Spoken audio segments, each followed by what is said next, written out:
Thank you, Chair. Witness A, are you there? Yes, I am here, Commissioners. Thank you.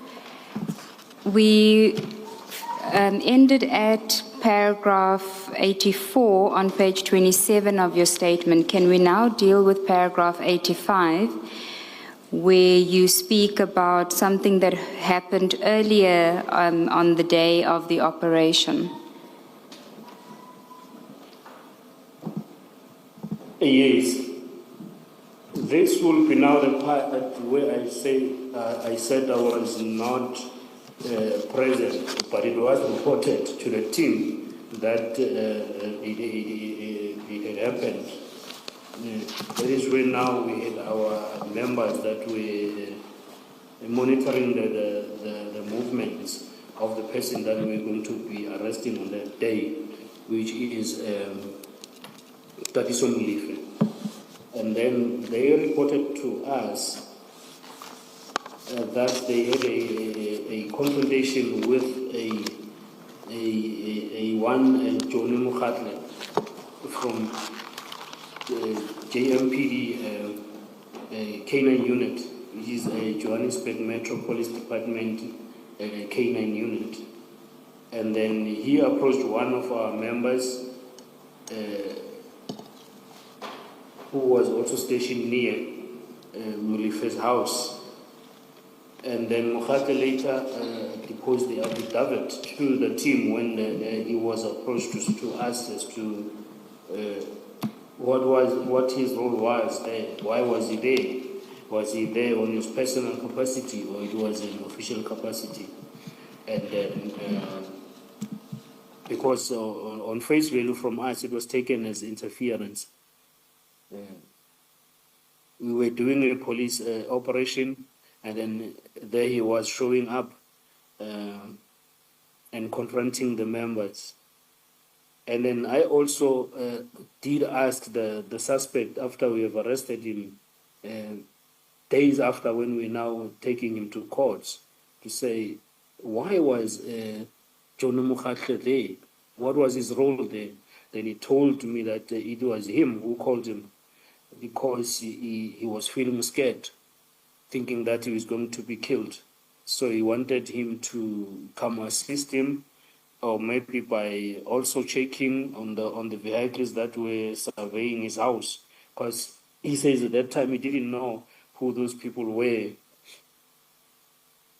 And then I told him that, but did you see that your actions or his actions together with you nearly made the situation to go out of hand? And then he told me that he was actually ready to fight because now he thought that he was under attack, so he needed to protect himself. Okay. Yes, Commissioners. Thank you, Witness A. And then you deal at paragraph 86 with these occurrences which you refer to as unusual. Could you read that into the record for the Commission, please?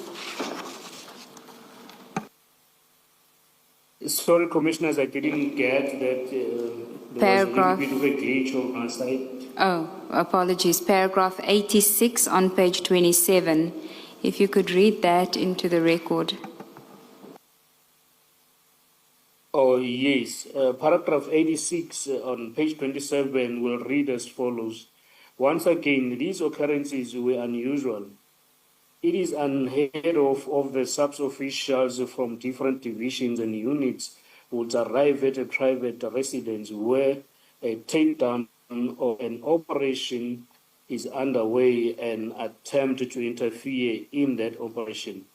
If there were real concerns that the operation was illegal for whatever reason on their side now, I still would not expect an entire team from DPCI with a helicopter to descend on us and try to stop the operation and resist our attempts to protect the integrity of the operation. This further demonstrated the wide rich influence that Mulife had within the law enforcement.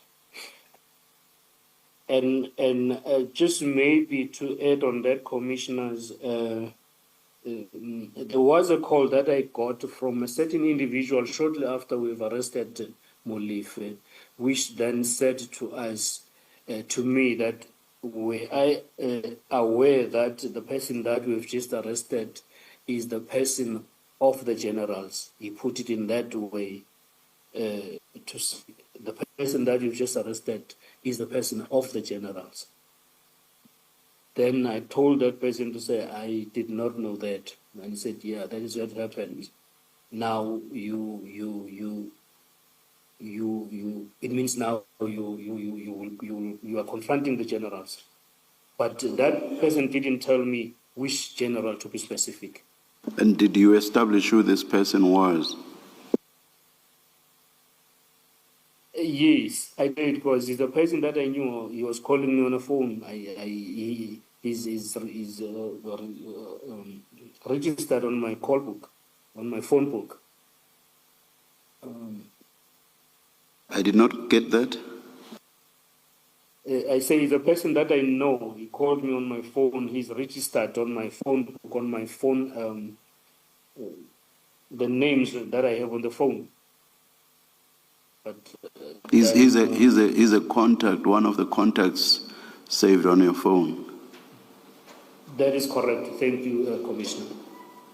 Are you saying on something so significant? Because I think this was quite significant. You don't remember who the person was, especially if that person is a contact on your phone. I do remember. It's just that is the individual that called me. I have his name. Are you saying you will not say it? Are you saying you will not say it? Yes, Commissioner. I did. An open platform. I missed that, which is why I asked you the second question. I missed that part. Yes, Commissioner. All right. Thank you. Thank you. Witness A, what did you understand this person to mean when they say the person you've just arrested is of the generals? What was your understanding of that? I understood him to say,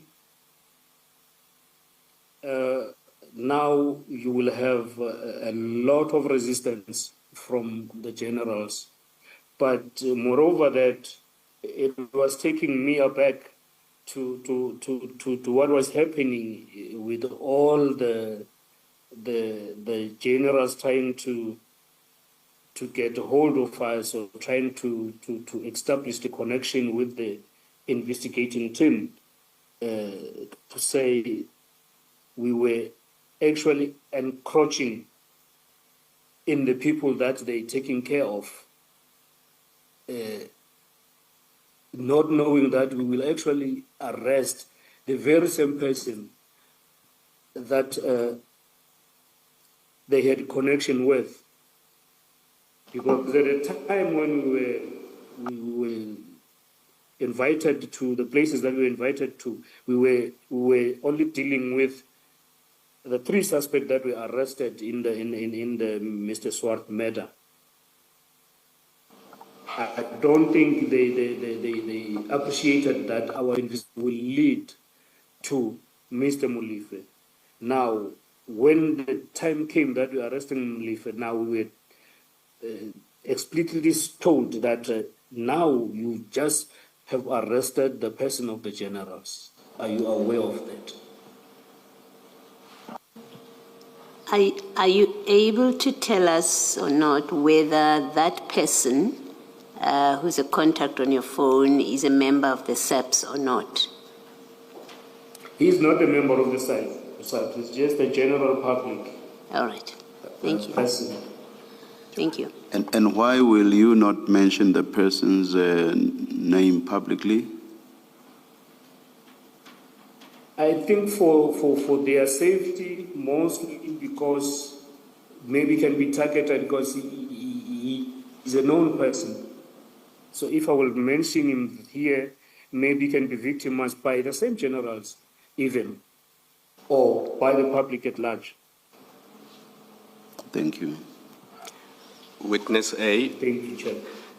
Witness A, in light of the standoff that had just taken place before the arrest of Katiso Molefe, were you not curious to ask this individual what he meant by the person you have just arrested is the person of the generals, and also who these generals are?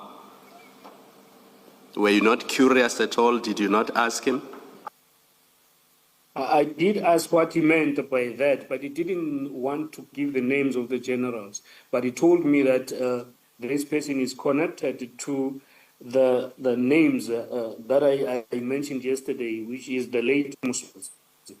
He told me that this person is Mswazi's person, and then the generals were connected to him while he was still alive.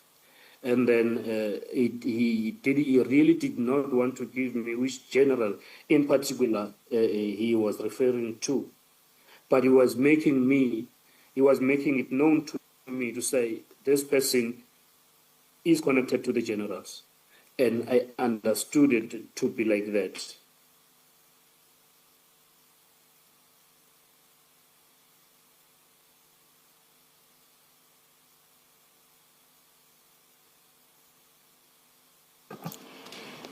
Thank you, Witness A. We're now on page 28 of your statement, paragraph 87, where you speak about events that transpired after you completed your search of Mr. Molefe's premises.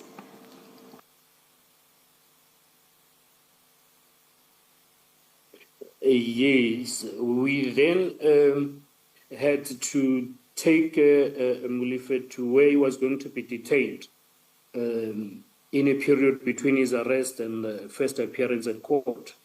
And then the team and I had agreed to take him to Pretoria Central for the reason that usually when we arrest the people in the cases such as this one, you wouldn't like to take them to the local station or any other station for interference, and then for safety of the arrested person.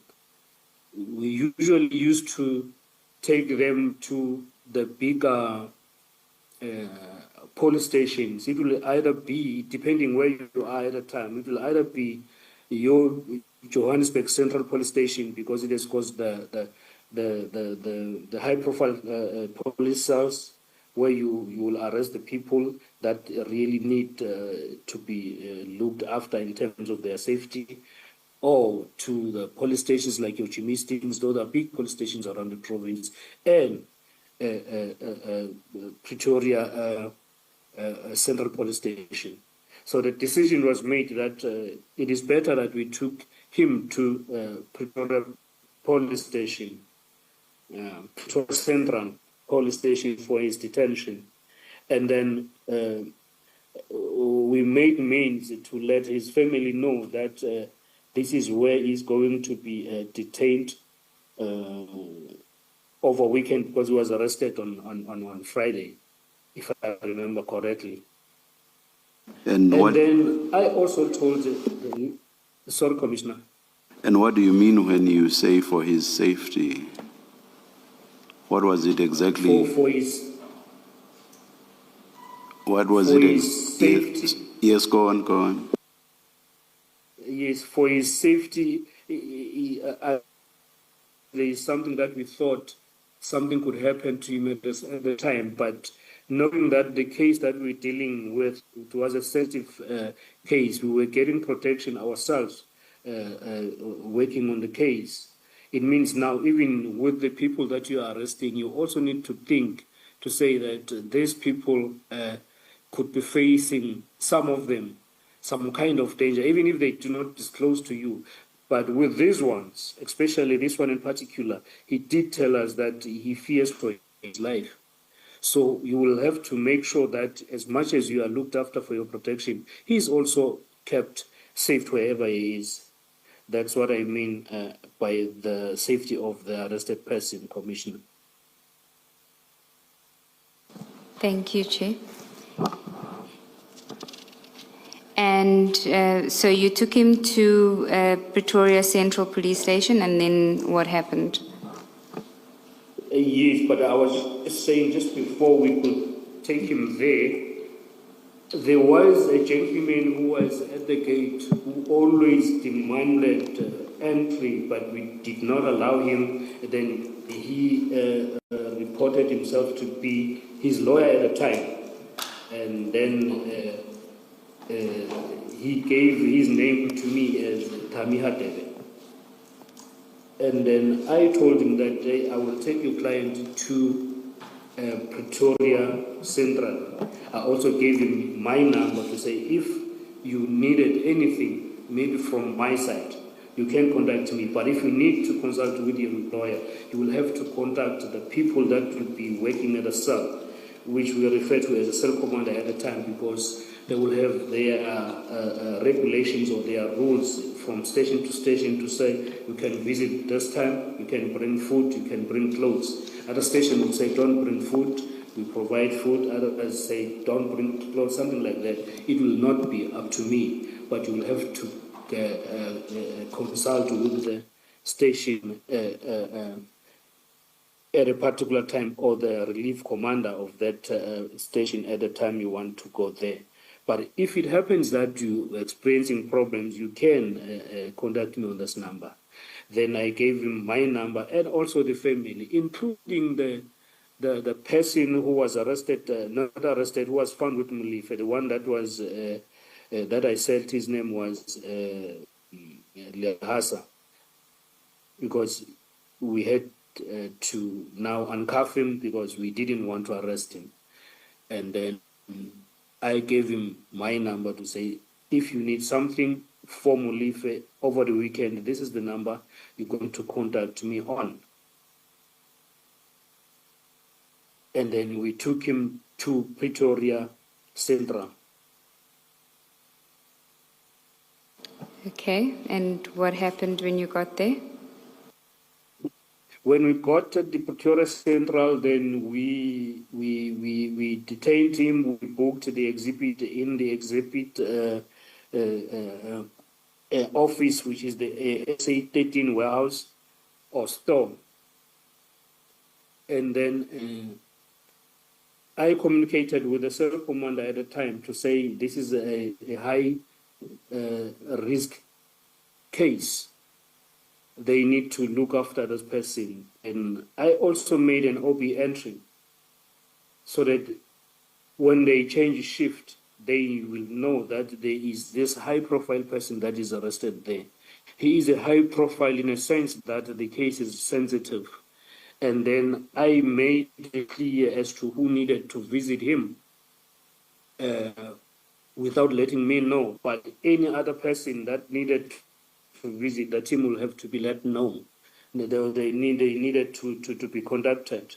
I think if I remember correctly, I told them that the immediate family can visit, the lawyer can visit, the spouse can visit, and then the priest, if he had a priest, can visit.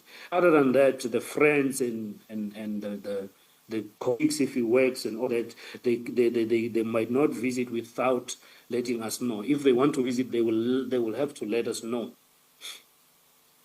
Then we left him at the police station at that night. And where did you go to when you left the police station? It was the early hours of the night.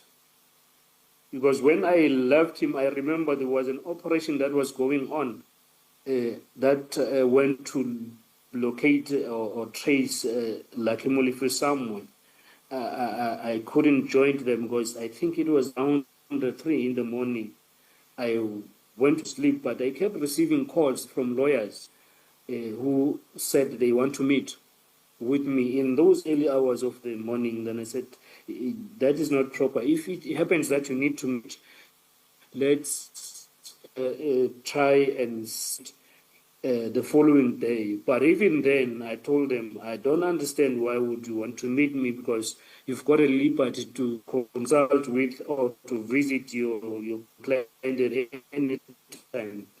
Why would I be meeting with you? Then they said the things that they needed to discuss with the team before he goes to court. And I said, but you've got my number. We can talk over the phone. And then if I can see that really we do need to meet, then we can arrange that. Other than that, I don't see as why we should meet. And then we didn't meet with the lawyers. Okay, then can we move on to the next topic, which is on page 28 at paragraph 89. It starts at 89. You refer to it as possible further interference attempts. And now you refer to the 7th of December 2024. Can you tell us? Oh, sorry, there's a question. Before you do that, witness A, you say in paragraph 88 that you then joined those that were actively looking for Lucky Molefe. Now, you have earlier on explained that he was a buyer for Transnet and involved, I think, he was a buyer for Transnet, and you said something about the SK group. Yes. Yes, you said that. Now, but earlier on in an earlier paragraph of your statement, you mentioned that there was a warrant for his arrest. So when you went to the premises of Mr. Katiso Molefe, you were also looking for him as well. Why were you looking for him? Why did you want to arrest him? You haven't explained that. There was a warrant for him on this case matter. He was a wanted suspect, as Molefe was a wanted suspect, and he was not found on that day, and he has not been found to this day. Okay. So a suspect in relation to the Mr. Swart's murder. Is that what you're saying? That is correct. All right. That is correct, Commissioners. I think witness B is going to talk more as to why or how it's connected to the murder Yes. of Mr. Swart. Thank you. Thank you, Ms. Seal. Thank you, Commissioner Baloy. Witness A, can we then deal with your next topic, which is the possible further interference attempts that starts at paragraph 89. You speak about events that transpired on the 7th of December 2024, the day after Mr. Molefe's arrest. Yes, on the day that followed there, we were doing the continuation of operation of looking for Lucky, including doing investigation on the case, when now I received a call from Colonel Mkwena from my office, the one Colonel Mkwena that I referred to yesterday. He called me on my phone, then he asked if there was a person that arrested at the area where we arrested him from. He mentioned the area to say, did you arrest a person in that area yesterday? Then I said, yes. But then he said, then where is the person that you arrested now? We are referring to Katiso Molefe. Then I told him that, yeah, we arrested Katiso Molefe. Then he said, where is he? Then I say, we detained him in Pretoria Central Police. Then he told me that, why did you not detain him at a local police station? Before, but you didn't report that success in our group, because we had a group at the office when I was still based at the office, where you will always report the major events, say, I arrested so-and-so on this case, and then these are the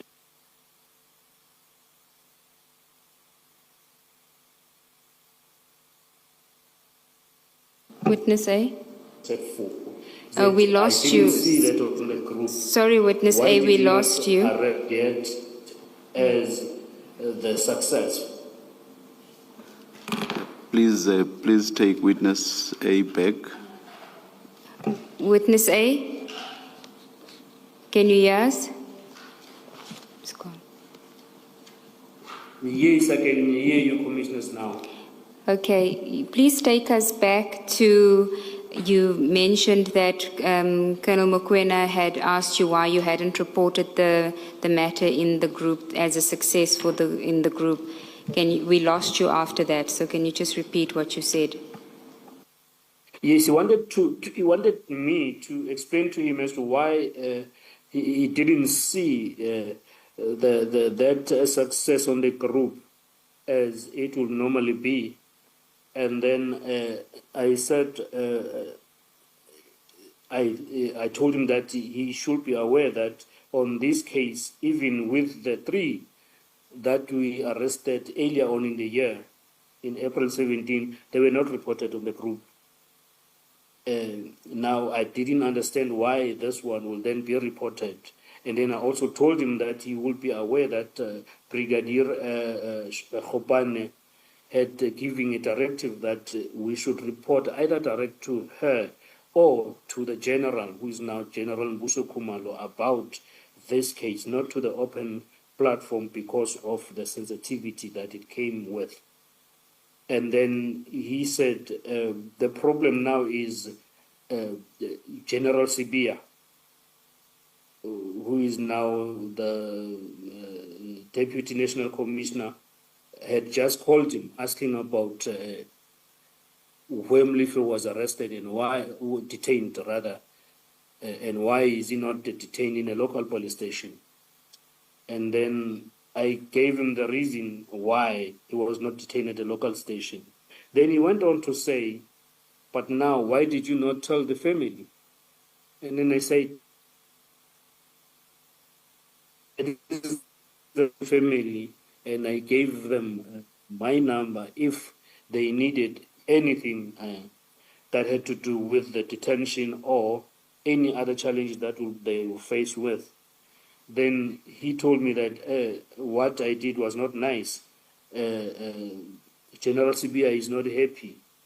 And then he said I must be careful that I won't face a civil claim about what I did.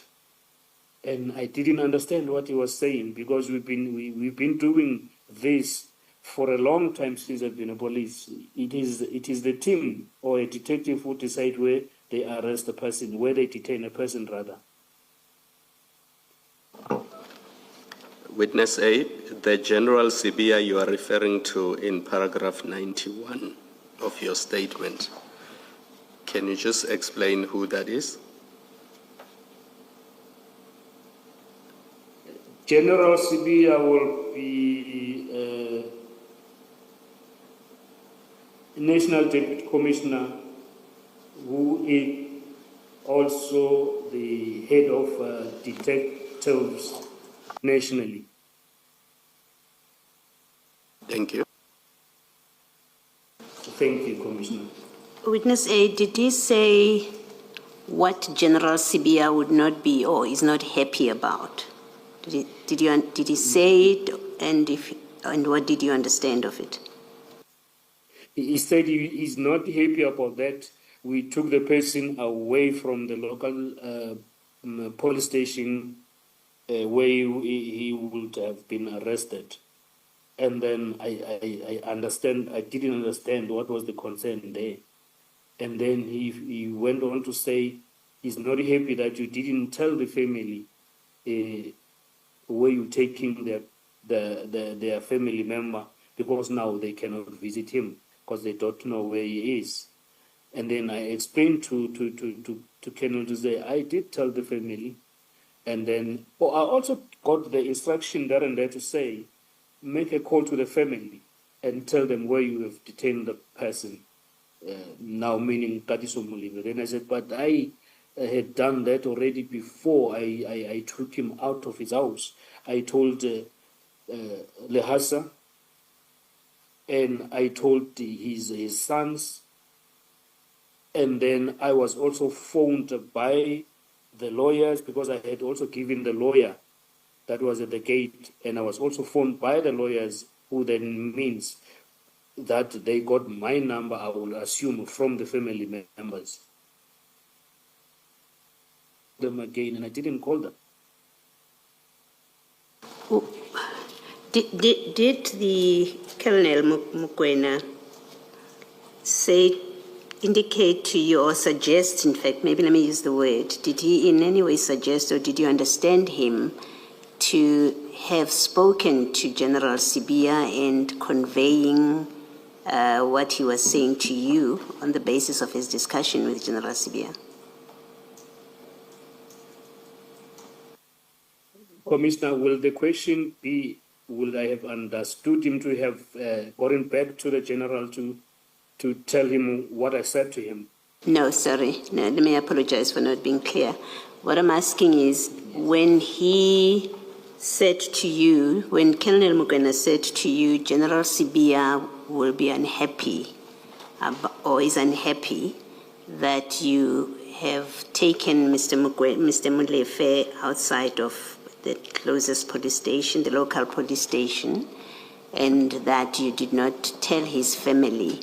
Was it your understanding that that was his discussion, that is what he had discussed with General Sibia before he called you?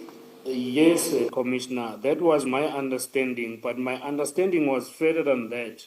I understood Colonel Mukwena to have been getting pressure from General Sibia to say, you talk to your members, they must not do this, they should have done this. He didn't express that to me, but that is what I understood him to say because when I explained to him how things went, he then said, I got a call from General Sibia raising this concern to say now, I think he was also getting pressure from somewhere himself. Thank you. Thank you, Ms. Siegel. Thank you, Commissioner Baloyi.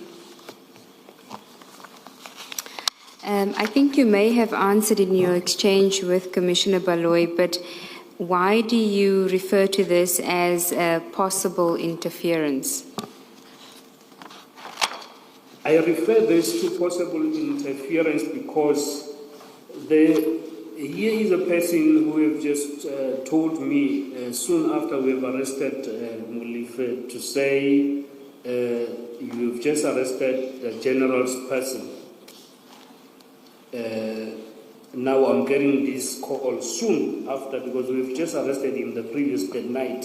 Now I'm getting the call the following day, which will mean then the call from this fellow was going to come on the days that followed. Now I'm connecting the dots now to say what this man is saying and what transpired on this day paints a picture to say really there is pressure from somewhere. It could be true that this person is somehow connected or has influence to the generals. Thank you, Witness A. Can we then go on to your next topic, which is also on page 29 and starts at paragraph 93, which you call My Call with General Shabiri. Can you just set the scene for us, the date, time, and who you were with? The date was on the 16th of December 2024. It would have been 10 days after we've arrested Katiso Molefe. And then I was at the office where we're operating from with Witness B. And then we were still working. It was around 8 minutes past 6, somewhere around there. Then the calls comes in. And then the general is, it started as a casual call to say, hey, how are you guys doing? Because he understood our situation as we have had the first meeting with him. How are you keeping? How is work going? And then he's telling me about his health issues here and there. it was just a casual call. Up until now, it turned a little bit to involve work now about the person that we arrested.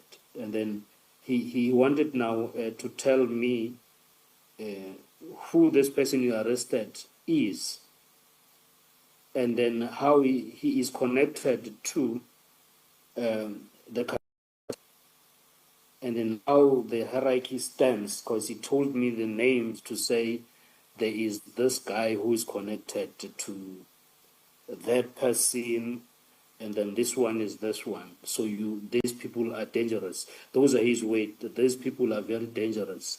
They don't have a heart. They will go out of their way to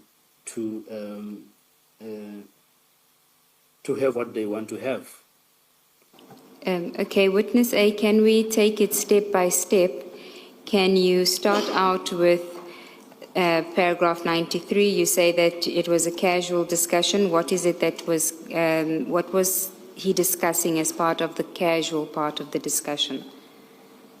He was speaking about his health condition, which I don't think I can disclose here. Okay. But he was telling me about his health condition at the time, to say, this is what I'm suffering from, and then this is how I'm taking care of it. And then he was taking me step by step in how he is treating it. Okay, and then in 93, you speak about him telling you about an invitation that he received. Tell us about that. Yes, then he soon told me that, hey, I received an invitation to attend to a birthday party of General CBI at his farm. And then he told him that I declined on excuse that I'm not well, because he told me that he has just attended a surgery. Then he said, I will tell him that I'm not going to attend because I'm not well. And then he told me that he knew that at the back of his mind, he knew that he wanted to be at the party so that he can give progress feedback on the Ahmad Swart case. Then he said he didn't want to do it because he knew that General Sibia didn't want it to brief the National Commissioner, but he wanted it to brief the other side. That is how he put it. And what did you understand? Sorry, what did you understand by him saying to brief the other side? Who's the other side? I understood it to say the other side is either the suspect or the group that he was telling me to say this suspect belongs to this group. Now he need to give that feedback to say this is the progress on the case, this is what is happening on the case, because he said General Sibia kept asking him to say, give me the feedback on this case. I need to know what is happening. Then at some point, General Shibiri says he told him to phone General Mbuso Kumalo, who is the head of detectives, for him to give him the briefing because he would at the better space to know what was going on. Then, in the very same sentence, he tells me that he then could read that General Sibia was not happy about that response. And then General Shibir says he regretted having said that because he was where he is, he owed his rank to him because he had soon been promoted to his rank. He was new at the rank. Then he says, I've regretted because I could see that what it angered him. I didn't want to make him angry because I owe my promotion to him. That was his exact words. Okay. Can we just go back, because you've skipped a paragraph, can we go to paragraph 94? Yes. can you deal with what General Shabiri told you in the conversation that is set out in 94?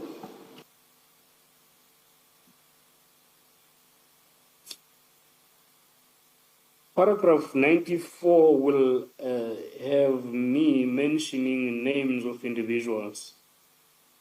Can I do that? Yes, you may.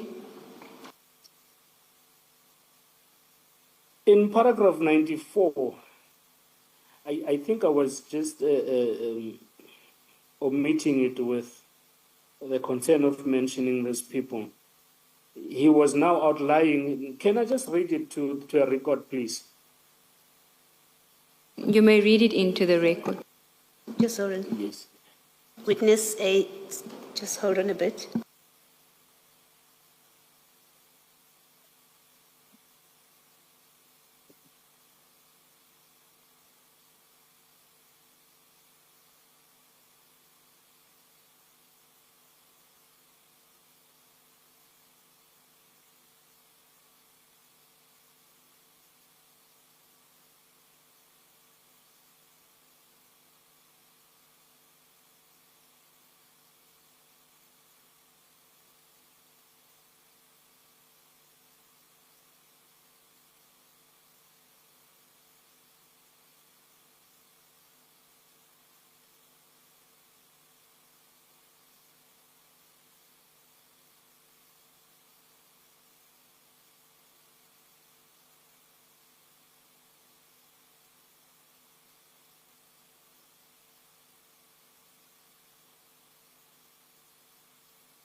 We want to discuss this further, so can you please move on so long?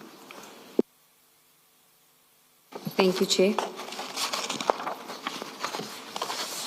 Okay, witness A, if we can then deal with paragraph 95 of your statement. Will that mean that I'm no longer required to read paragraph 94 into the record, Commissioners? For now, yes. Okay, that is correct.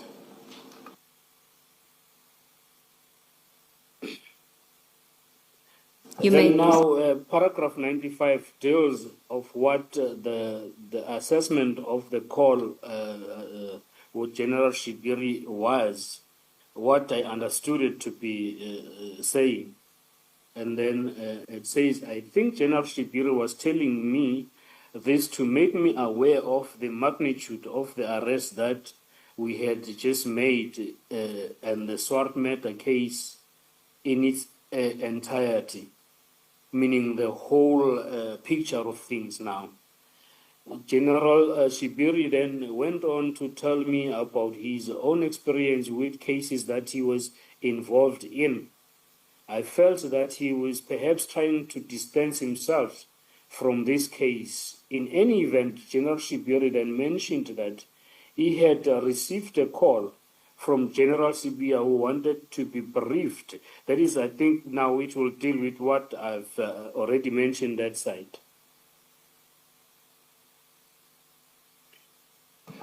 You may To be proceed. briefed. Sorry? Sorry, you may proceed. Yes, to be briefed on General Shibiri that if he wanted to report speedily that he should call to General Mbuso Khumalo for such a briefing. General Shibiri said he could tell that General Shibiri was not happy with his response. And he, General Shibiri, now regretted that he responded in that manner because he owed his promotion to General Sibia. General Shibiri also said that he knew that General Shibiri did not want the information for the National Commissioner, meaning he did not want the information in order for him to brief the National Commissioner, but rather for the other side, to saying now he was going to be briefing the side of the suspect. I understood this to mean that General Sibia wanted information on SWOT matter investigation for the accused person, not for the National Commissioner as an official report. Okay, you may continue with paragraph 96. He then told us that we needed to be careful because the people that we are dealing with are heartless. They will never allow us to relax. He mentioned that there was a senior officer that he refers to as a homeboy that is not even based at the provincial level, but he is at the district level, but he wanted to know what was happening about this case and particularly the bail of Muli. And then he said that thing is making him angry. And then by the province, he was not mentioning Gauteng province, but he was mentioning the structure of the police, that you will have levels. You will have the station level, the district level, the provincial level, and then you will have the national level. Now, he says, as far as he understood, this case was investigated at the a provincial level, but here he's having a person, this senior police officer who is based at the district level, but wanted to be briefed on this matter, which he understood which he understood it not to be of his concern. Then he said he was not happy about that. And who is the person that you think he was referring to? I think he was referring to Brigadier Nkwashu,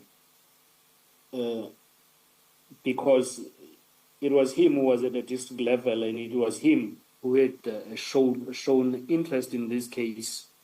And it was him that we were later to learn that he was directly connected to Katiso Molefe. And it was him that we will later learn that he made to sneak into the prison to visit Katiso Molefe and with his vehicle not fixed with the registration number. And it was him that was part of the party that I didn't attend. And it was him that I was informed by an informer that he was fighting with General Shibiri and the provisional commissioner to say they are no longer friends, because he wanted to go out of his way to mangle in the investigation without considering the safety of the investigators. That is now the information that I was getting from the informer, to say these three senior officers, they are fighting. They are no longer in talking terms, because Brigadier Nkwashu is going out of his way to work with the suspect, even where he sees that the safety of the investigating officer will be compromised. He does not consider that. Then these two senior officers, it seems like at some point they tried to call him on that, but he just could not back down, and then they fought. This is what I understood General Shibiri to be saying to me on this call. Thank you, Witness A. Could I ask you then to read paragraph 98? Paragraph 98 reads as follows. Although I had my reservation about General Shibiri and his motives, and I still do, he consistently expressed a concern for our safety. I think he did this because he knew, and he said, he knew the people we were going after are heartless and were very well connected. That is now the suspect. I still do not know to this day whether General Shibiri is compromised in the sense that he is working for the syndicate or whether he felt so indebted to General Sibiya for his promotion that he was acting on the instructions of General Sibiya to see whether I and Witness B could be corrupted as a sign of gratitude to General Sibiya for his role he played in his promotion. Now, this is the thoughts that were racing in my head to say, he felt concerned to say, guys, you actually need to look after yourself. You're doing a good job here, but there are people that are going out of their way to assist the criminals. And then I'm saying that Witness B can attest to this call because he was there when I was on the call with the general. Thank you, Witness A. Then there's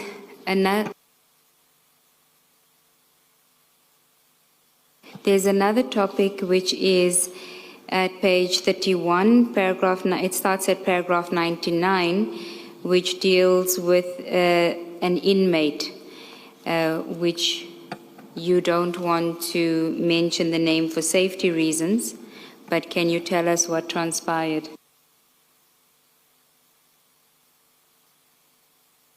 Okay, Yes, sorry, Witness A.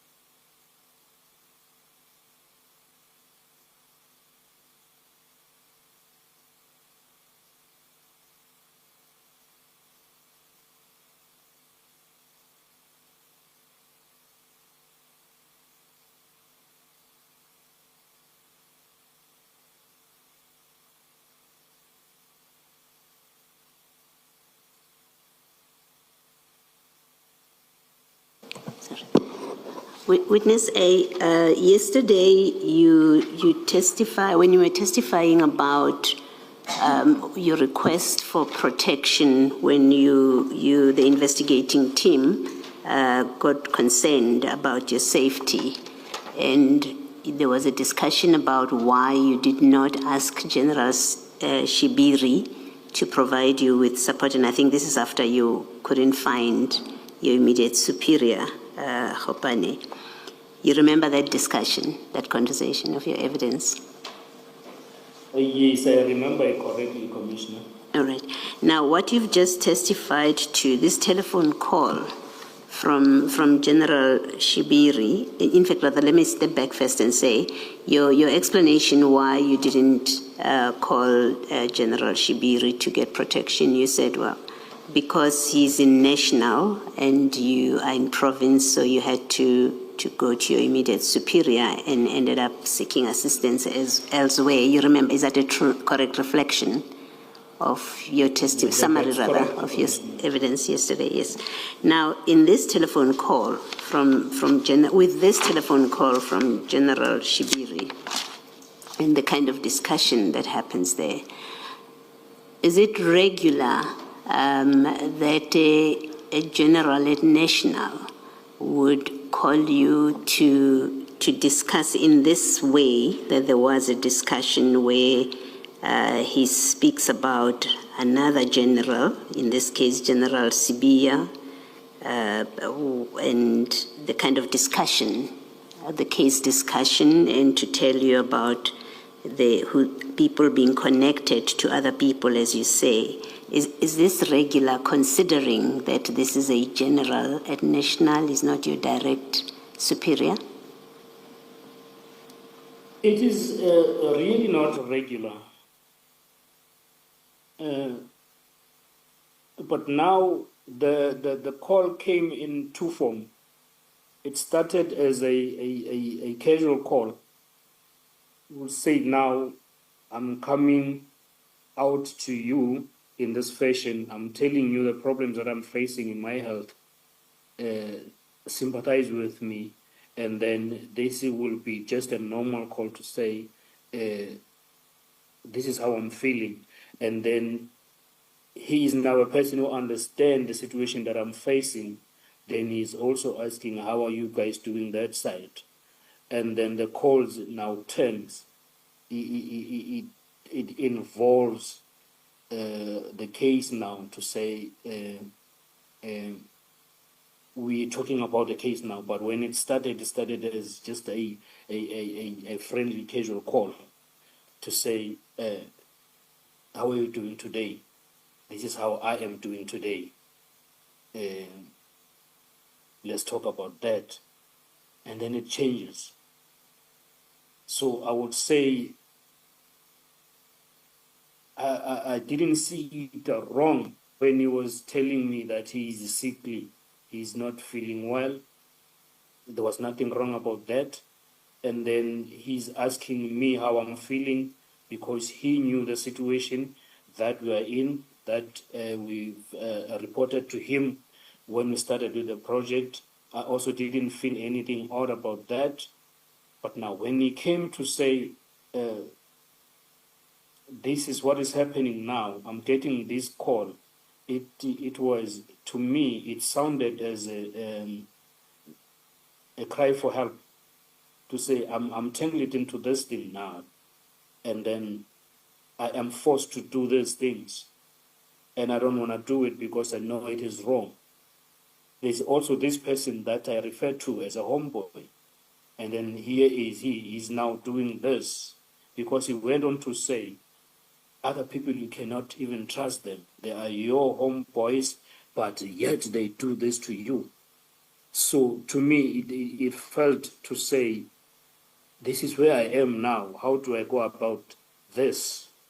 But at the same time, I was not at a position to be able to assist. It was just for me to hear him out, understand the situation he was in at that time, if really was in that situation, and then analyze the situation that he's giving me, because now he's painting the whole picture to say, these people are connected to those people, and he was mentioning real big names as per paragraph 94. Did you understand him? Did you not understand him as requiring you to assist him by providing him with the information that is being sought from him? Did you understand Yes, that to be the purpose of his call to you? I thought that I understood the purpose of his call to me to be saying, I am in this situation, I do not want to be in this situation anymore. Because now I'm required to be constantly giving this information, and I know this information that I'm going to be giving is not for a good cause. That is one hand of the way I understood him. At the same time, I couldn't understand if maybe he wanted me to provide him with information still. I was just caught in between. All right, thank you. Thank you, Commissioner. Thank you, Witness A. We were going to start with the topic of Lucky, let me just see. No, sorry. We were on page 31, and you were going to speak about an inmate. That's correct, Commissioners. Or before that, you are referring to the inmate Lucky Buthelezi. I'm sorry.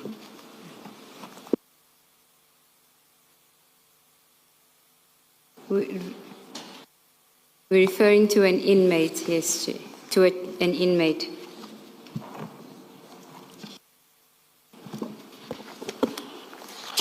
Before you get to that, let me take you back to paragraph 94.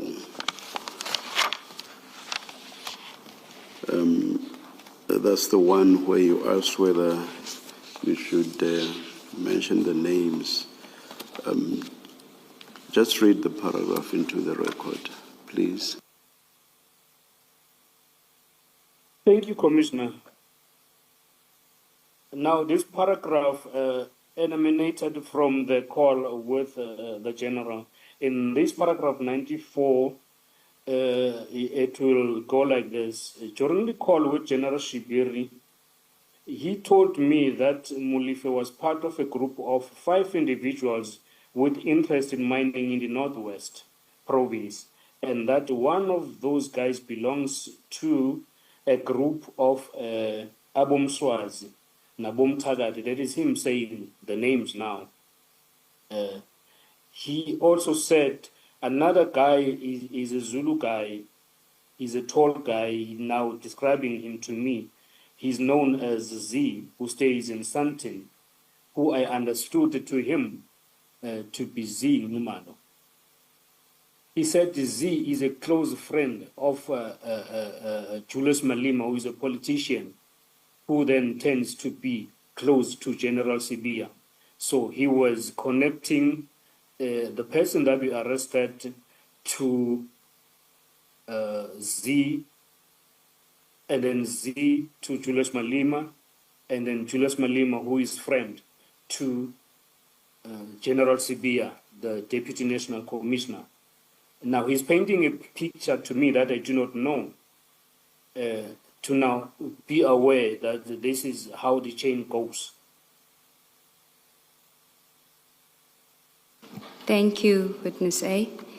Can we go to page 32? Perhaps before you do that, the Witness A, in that you referred, in quotes, you have Abom Swazi, from what you've read, Nabom Takat. The Abom Swazi, is it the same that the Mswazi that was mentioned, you mentioned yesterday in your evidence? Yes, there will be now the cartel. And then Bom Tagati? It's also the member of the cartel. Is it the same cartel or different? They're all in the same cartel? The same cartel, yes. Okay. And then this Ngumalo, Zengumalo, is there any significance to him that that General Shibiri would have mentioned him to you? Who is he? Is he in any way significant? I don't really know a lot about him, but as we investigate, we find him, his name pops up here and there, but there is nothing that really I have about him as such. Other than that, General Shibiri was telling me now to say how the chain is connected, to say this puzzle also has him in. Thank you. I won't ask you who is Julius Malema, I think. Thank you, Witness A. Thank you, Commissioners. Thank you, Advocate Commissioner. Siegels, I think you were on paragraph 99 at page 31. If you can pick it up from Yes. there, Can with you- the caution that you Yes. mentioned earlier. Can you just deal with paragraph 99?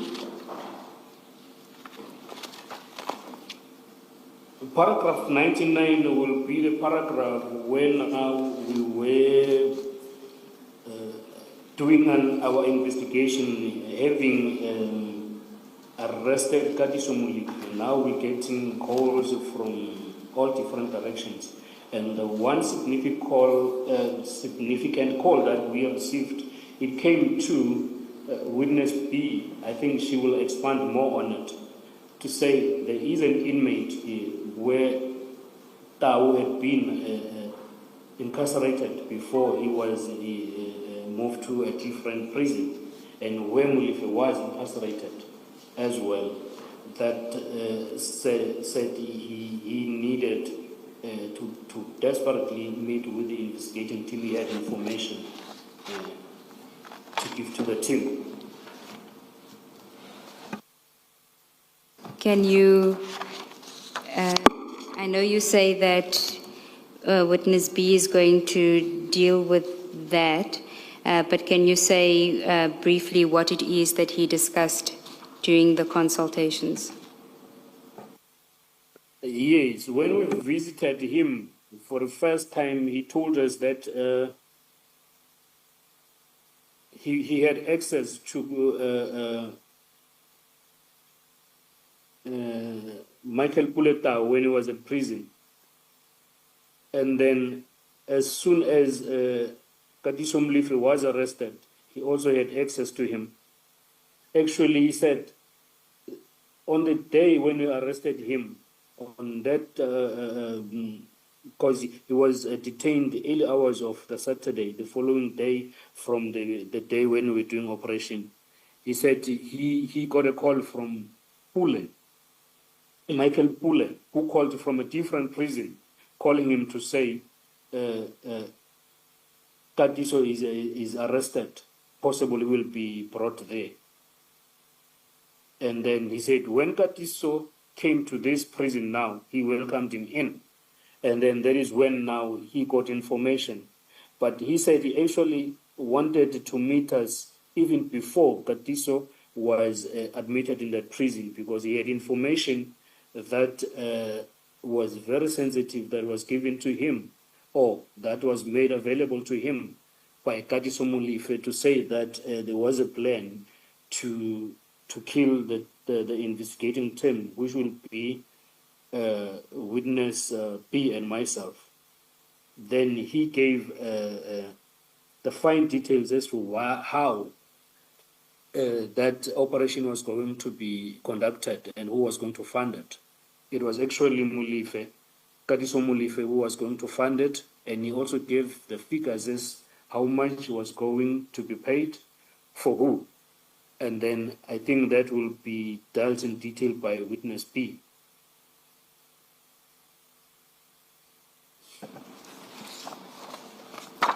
Thank you, witness A. I want to rather deal with it chronologically, because your statement is not chronological. You end in December when you met with the inmate, and then you go on to another topic. But there was another operation ongoing, and maybe we can deal with that first, which is on page 39, which relates to Vusimuzi Ketmatlala. Can you just tell us what your involvement, who's Vusimuzi Ketmatlala, and what was your involvement in his arrest on the 14th of May 2025? Vusimuzi Matlala was an individual that was now arrested on a different case. It will be noted that on all this evidence that I had given, we were dealing mainly with the case or cases that had to do with the murder of Mr. Armand Swart in Vereeniging. But now Vusimuzi Ketmatlala was on a different case which will be sent in case 436 of 10/2023.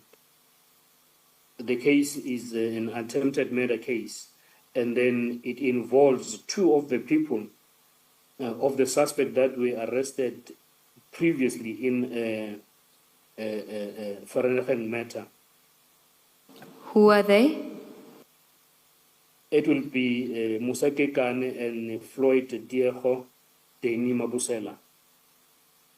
That is actually how we had to be able to arrest Cat, as he is called, Vusi Matlala. This docket was investigated at the station by the station, but now for a fact that it was including our suspect, which is these two that I've just mentioned, Musa Kekane and Floyd Deni Mabusela. We thought that we need to take the docket and look into it. And actually, when we took it, it was struck off roll, it was withdrawn. They were no longer going to court with it. Then we needed to take the docket, look at it, and see if we can be able to bring it back to life by way of taking it back to court. And then that is what we did. We discussed with the prosecutor, having read the docket and asked what was the problem here, why was the docket struck out of the court roll? And then we were told to say, oh, this is what happened. And then we communicated with the investigating officer, who I would say was very cooperative in his investigation, to say, okay, this is how I went with the docket, this is where I struggled. And then we took the docket, we started investigating, and then we brought these two people back into the courtroom by means of summons, or J175 as we will call them. And then when we read through the docket, we will see that now there is a person, or maybe I will just mention that the charge on this docket is an attempted murder of the people that were driving in a BMW that were attacked at night when they came from a certain place, a restaurant. So the charge will be attempted murder. But now we could see when we read through the docket and did our further investigation to say the hit organizer or the hit orderer was this Vusi Matlala, that now we needed to see if we can be able to link him properly to the case. And then this takedown of the 14 May came about what I've just mentioned. We applied for his arrest, for his arrest, warrant of arrest in the form of a J50, and it was authorized. And then on the 14th of May, we arrested him. And were you part of the team? Sorry, Commissioner? Were you part of the team that arrested him? I was part of the team that arrested him, correct, Commissioner. What was your role? My role there was an arresting officer. Yes, and then I did that in assistance with the colleagues that I was working with him in terms of interviewing him and charging him later on. And was anything seized from him? Yes, when we arrested him, we found him with his personal firearm, the licensed firearm, and 2 cell phones that were seized from him. And then they were confiscated and put into the SCP-13 as well as exhibits.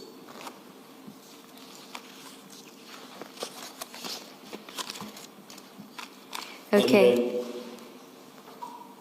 Continue. At the scene of where he was arrested, we also requested him to consent to the seizure of the phones first, and to us to be able to access the phones. And then he did verbally consent, and then he also signed the consent form to that regard.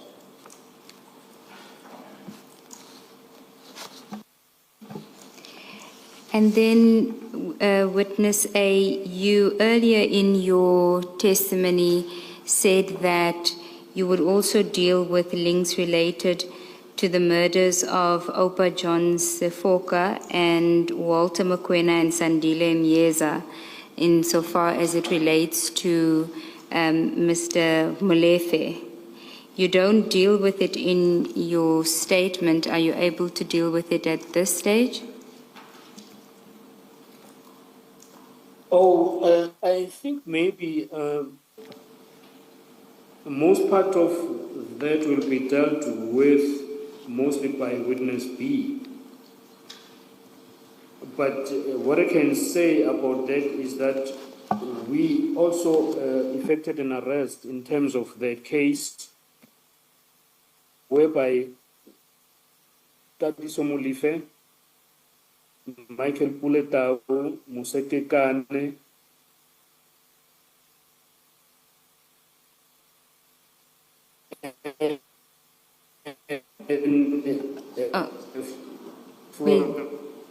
Your signal is very bad, witness A. Are you? We've lost you. And they were arrested. Witness A, can you hear me?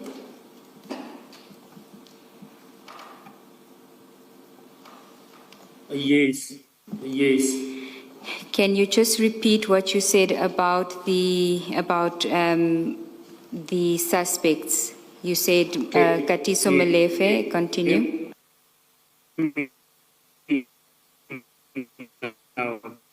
No, we can't hear you, witness. Should we adjourn and see if the connection I would be indebted to you, cannot get Commissioner. better? Let us adjourn.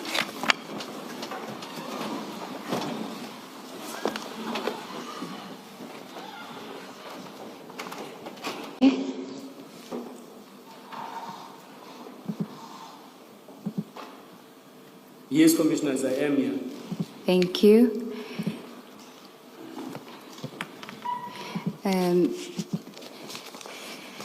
Is there anything else that I think you were still addressing the issue of Kat Matlala, Molefe, insofar as the 2022 murders are concerned.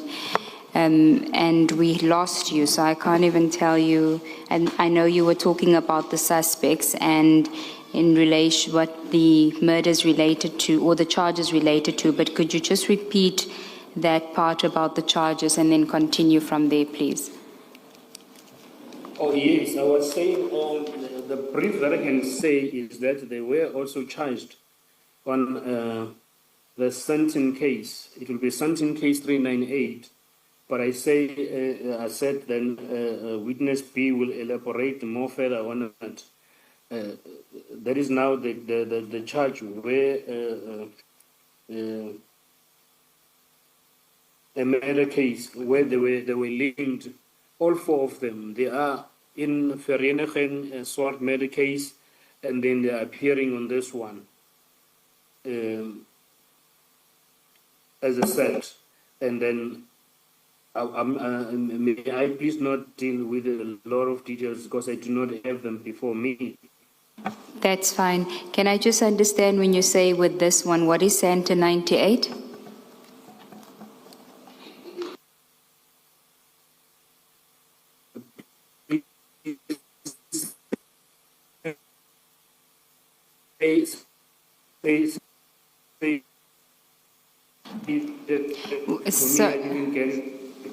No, witness A, we're having an issue with your signal again. We might.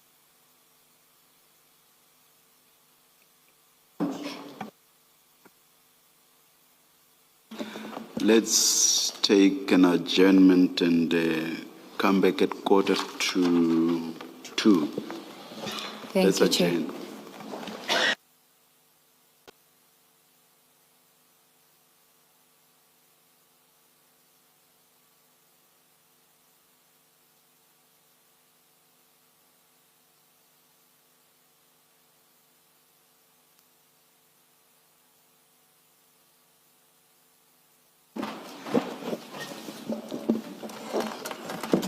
Ms. Siegels-Ncube, I Thank- trust that connectivity has improved now. We trust so too, Chair. Witness A, are you there? Thank you. Yes, Chair, I am here. Thank you. Witness A, the next topic in the chronological timeline that we were dealing with, the Swart investigation, is Mr. Molefe's appeal, bail. Can you just go to page 32, and it starts at paragraph 101, and let me know when you're there. I am the Commissioner. So we know that Mr. Molefe was arrested on the 6th of December, and then his first appearance was on the 9th of December. Do you recall when he had applied for bail? I see here that on the 9th of December, he was at court. Then the legal team indicated that they would apply for bail to the prosecutor. I think then the case was remanded to the 13th of December for such. Okay, and do you And know? then- Oh, please go ahead. And then on the 13th of December, if I can just read that into the record. However, on the 13th of December 2024, the matter was postponed at Molefe's request. The magistrate noted that the matter will be postponed to the 21st of January 2025, which was then now the year that was to follow, because Molefe's legal representative had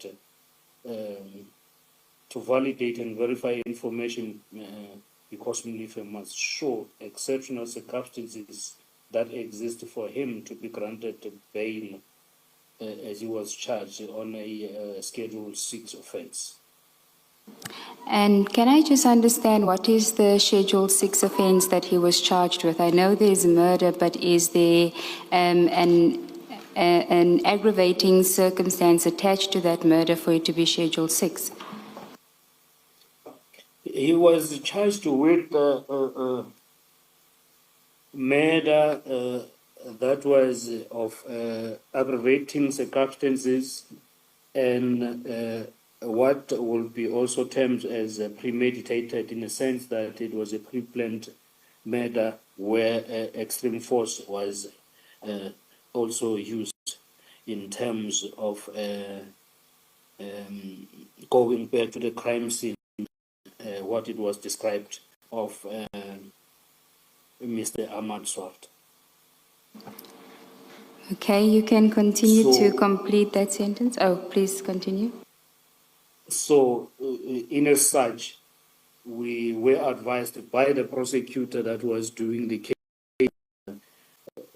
It would be up to him to satisfy the court that he prohibited or he exhibited the circumstances that will allow him, or that will be exceptional to the court, for him to be granted bail. Okay, do you want to continue with 103, the last sentence? The matter was? The matter was then accordingly postponed to the 21st of January 2025, but the bail application was not heard on that day. It was set down for 20th of February 2025. Then And- on the, yes, Commissioners. Please proceed. Then on the 20th of February 2025, yet again, Molefe's representatives, the legal team, sought further postponement. The date was then arranged for the 24th of February 2025. The postponement was occasioned by Mlive having sight of the investigators' affidavit that was opposing the bail for Mlive. When you say And the some- Molefe had sight of the investigator's affidavit, are you referring to witness B's affidavit opposing bail? That is correct. Yes, okay. They had seen the affidavit, and then in that affidavit, if I will remember correctly, they were surprised by the investigating team or the information that was seen in the affidavit that the investigating officer, which is witness B, was actually aware of his arrest that had occurred in the UK. And then I should also just mention that when they came to court, initially they did not disclose to the court that he had a previous conviction outside the boundaries of the country. And then we believed that maybe they thought we won't be able to trace it because the SAPS is not connected directly to the systems of other countries. They thought it will be difficult for us to trace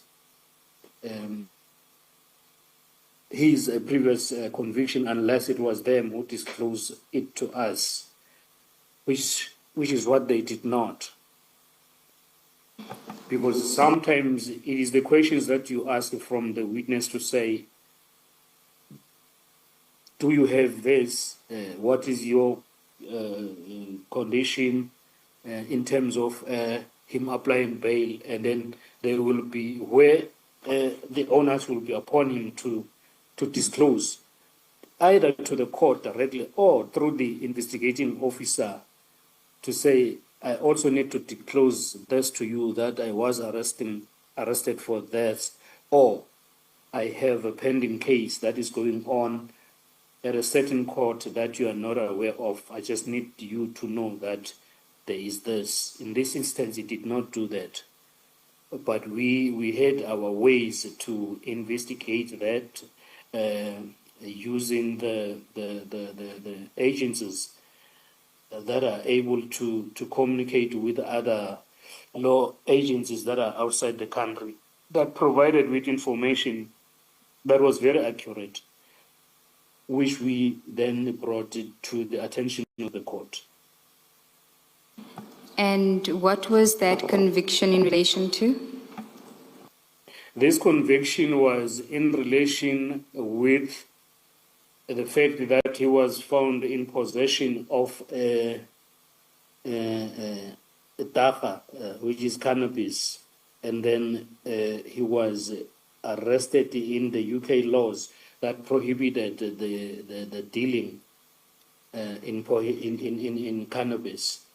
And then I think it extended to him being found to be in possession of a certain caliber of a firearm that it was also prohibited in the United Kingdom at that time. So the legal team struggled with that information to say it was not disclosed to the court. Actually, it was the prosecutor that brought it up with the magistrate but the applicant did not disclose this to the court. And then they worked up a plan to say he had just changed the legal representative, and then they said the first legal representative that he was using or he was utilizing knew that. So they thought, they were of the belief that he had already disclosed it to the court, which was not the case. And then they went as far as obtaining an affidavit from that particular representative to support the claim of the new legal defender of his. You also mentioned in your affidavit at 104 in dealing with that conviction that there was a passport involved. Can you tell us about that? Yes, we also could detect that there was a passport that he used in order to travel to United Kingdoms, and then it was also seen that that passport was fake. It was fake in a sense that it depicted the wrong names. It mentioned him as a Libita David Tebucho. Libita will be the same name, so it will be David Tebucho Libita, with a different date of birth from that that he is having. And then we asked him that, is he a Lesotho national? Then he told us no, he was born in South Africa. He had never been, he's not a Lesotho national. So it means that he used this document, a travel document, fraudulently to travel to United States at that time. And then it was an issue for him to say, if you can be able to fake the travel between nations or between countries, these two countries, it will mean that now you don't qualify to be granted bail. That is now an argument that is made by the prosecutor to the magistrate. And were you present during the bail proceedings, the first bail proceedings? Yes, I was present.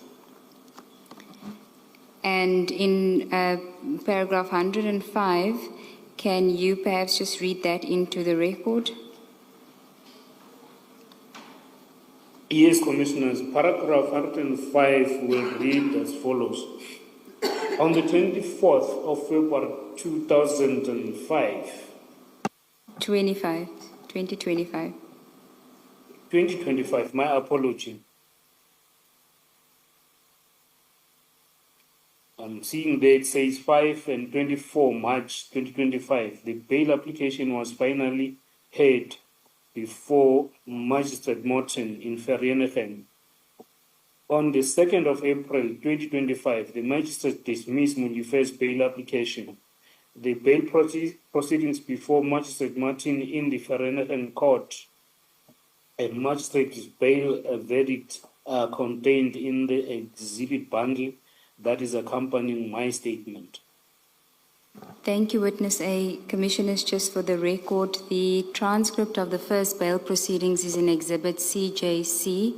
It's 4.1 from page 1 to 235. And then the bail verdict that the witness referred to is CJC 4.2, which is from page 236 to 254.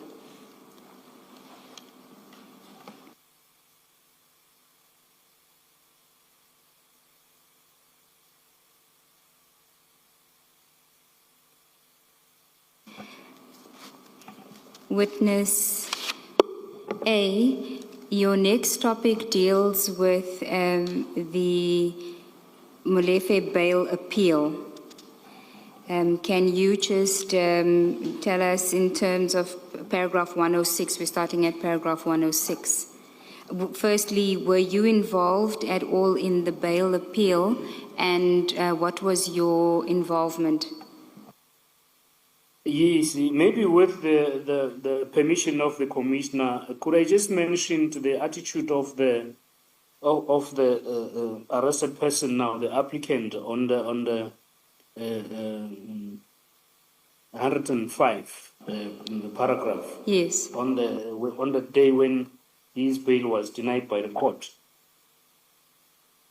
he seems to be very angry because I was part of the team that was transporting him, or that was booking him in to the facility where he was held.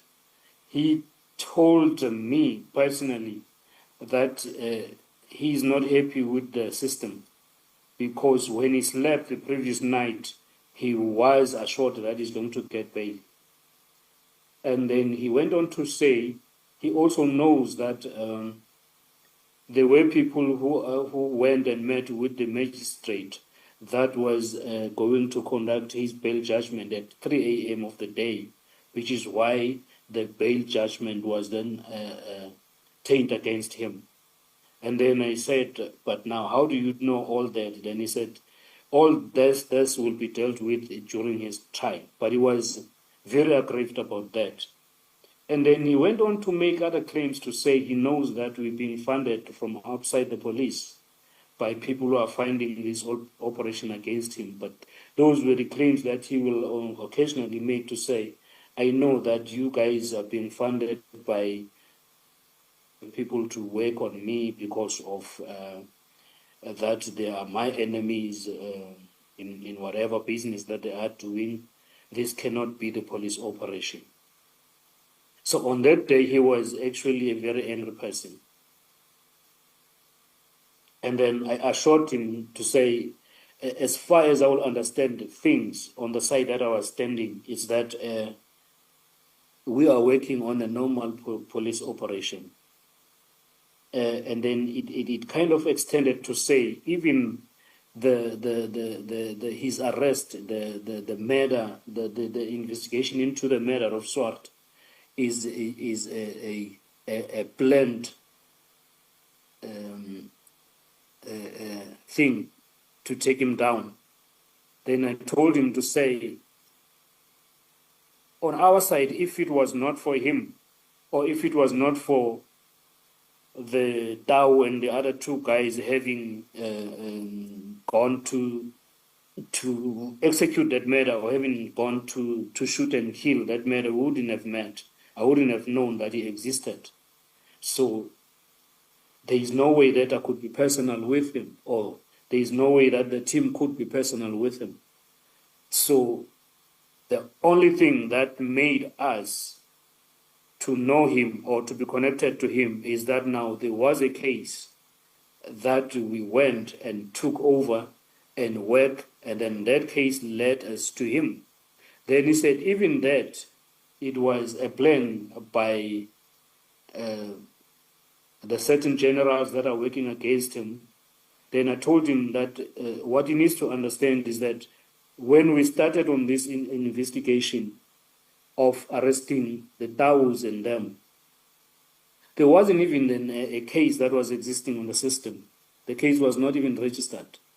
It was a new case that just randomly happened, then we found ourselves to be dealing with.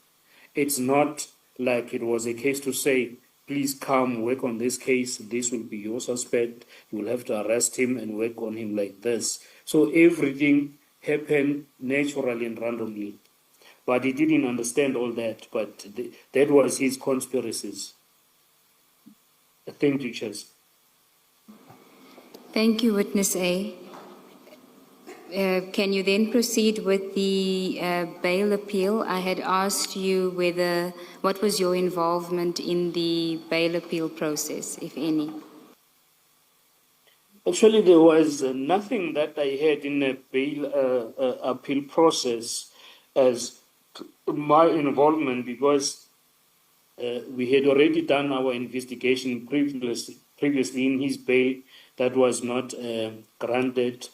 And then the case was then transferred to Pretoria, or I would say his bail was going to be held in Pretoria, which will then mean that it was going to be done by a different prosecutor other than the prosecutor that was doing it at the regional court, at the lower court in Vereeniging.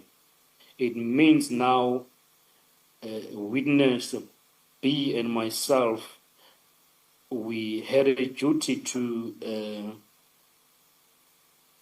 go and meet with the prosecutor that was going to conduct bail on this accused person. Then the only role that I played was to go and have a meeting with him. I think it was on 2 occasions, just to make him familiar with what is happening in this case. What is Katiso charged for? Who is he charged with, even though they were not applying for bail, and the nature of the cases that are falling under the Vereeniging case, as I mentioned when I started yesterday, and to also give a little background to him that there is a case where Molefe is not arrested, but that we believe that it is actually the case that led to have Ahmad Swart killed, which is now the case of fraud and corruption at Transnet in Johannesburg. And then we also gave him a little background of that case and also gave him an actual docket, as to say, maybe for him to understand how this matter of Ahmad Swart, he will have to read this docket against each other. But now he said he doesn't actually have time to read through these thick dockets, because the one that we were bringing then, it was also a thick docket on its own. And then this one of Mr. Ahmad Swart matter, it was also a very thick docket. Then he said he will concentrate on this, and then if he need any other information, then he would liaise more, especially with witness B, who had more information on the murder case docket. Thank you, Witness A. Commissioners, the notice of appeal that's referenced in paragraph 106 is CJC 4.3 of the exhibit bundle, which can be found at page 255 to 263.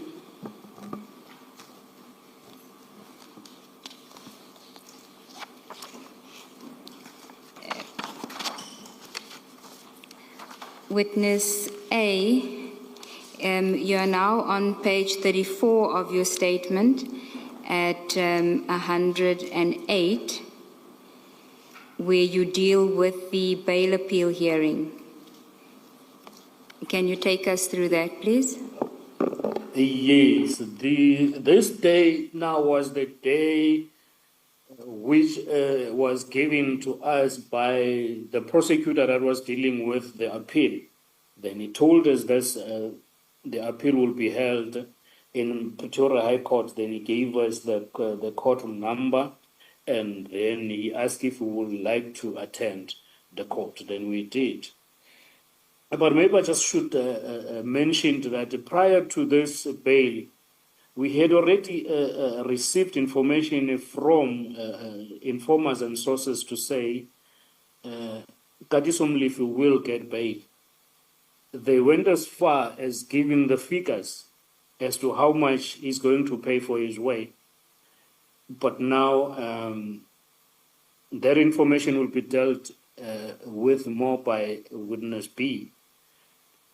What I just wanted to highlight here is that at the back of our mind, when we went to the courtroom, we already knew that this is what has been said to us.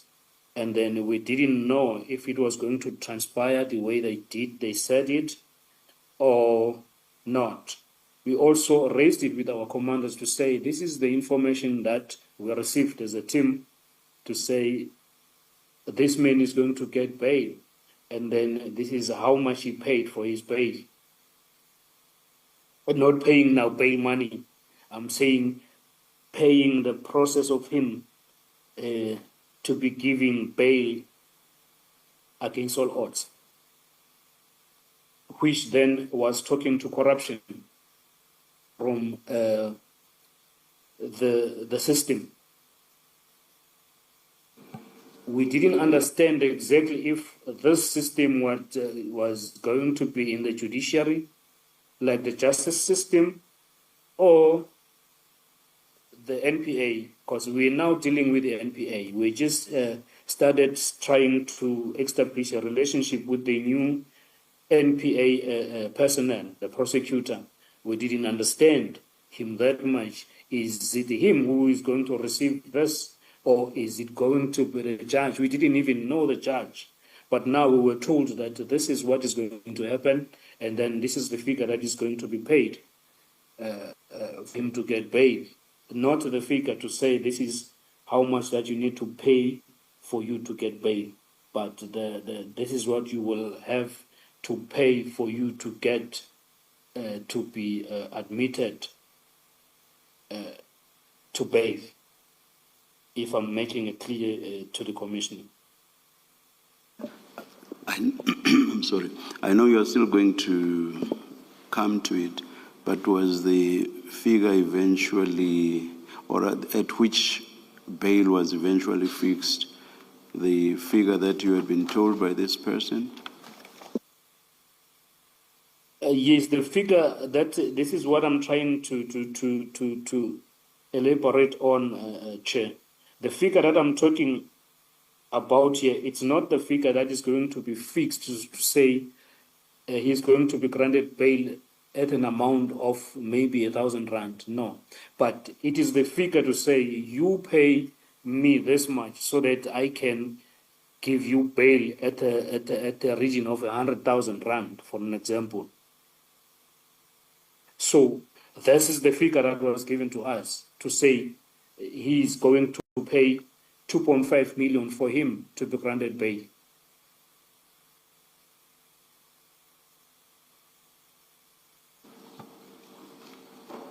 Witness A, can I ask you about the bail appeal hearing that you deal with? So you've dealt with other issues, but can you deal with the bail appeal?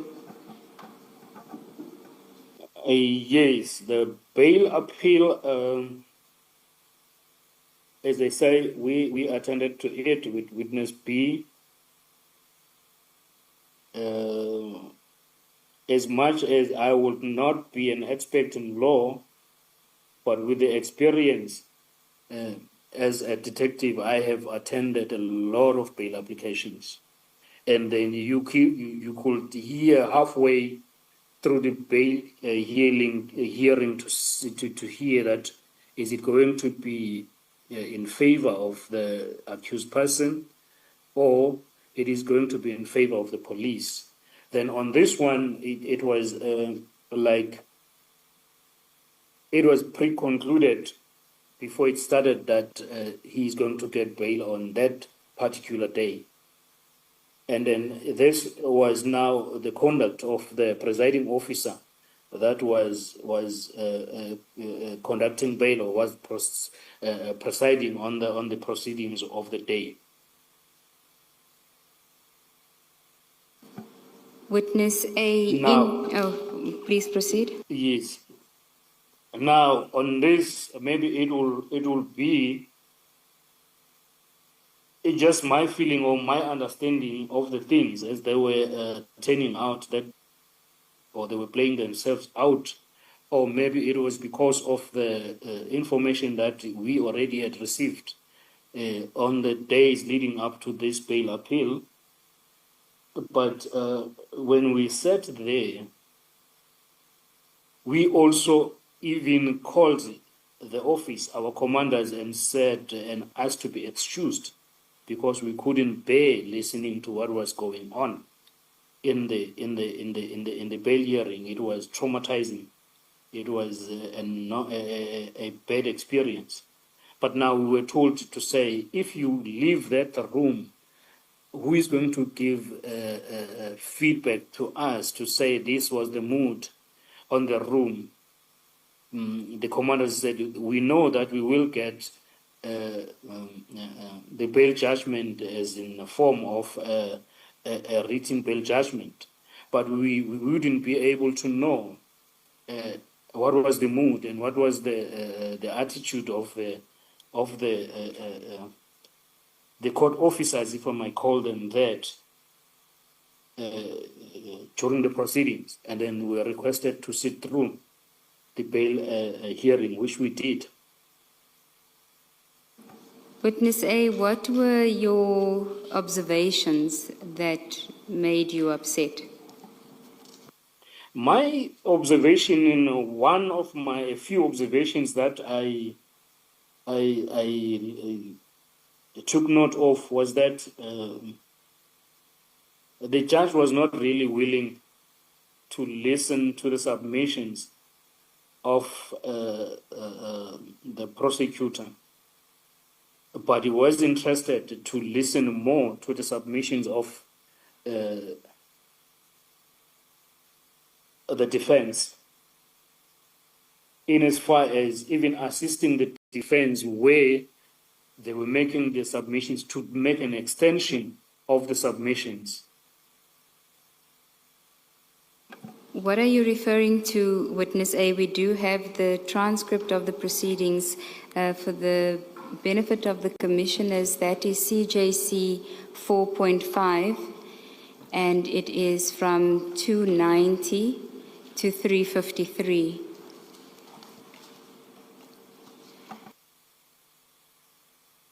Yes, there is somewhere where the judge, without having maybe informed by the defense to say the applicant has already handed over the passport or his travel document to the investigating officer, but he just took it upon to himself to say Molefe had already done that, hasn't he? Witness A, when you say he had handed his passport over to the investigating officer, what are you referring to? When did this occur? I think the travel document, the passport, was handed to witness B when he was applying for his bail at the lower court in Vereeniging, if I am correct. And what is it that you were saying about the passport? The judge asked the applicant's lawyer to say why did he give the travel document to the investigating officers. But what do you make of that? Isn't that something that would form part of bail proceedings or a bail appeal to be asked if the passport has been handed in? Yes, but it was now, to me, I understood that maybe can I just, please, with the permission of the Commission, read paragraph 108 into the record. Yes, you may. Yes, it goes as follows. The judge asked Mlife's counsel why Mlife gave his passport to the investigating officer upon his arrest. In response, Mlife's counsel said that by giving the passport, Mlife was indicating that he cannot leave the country.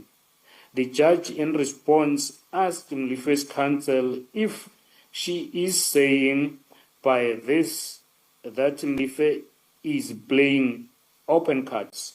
Now, that was now the extension of the judge, as far as I could understand, to say your submission to court need to extend to say my client is playing open cards to the police.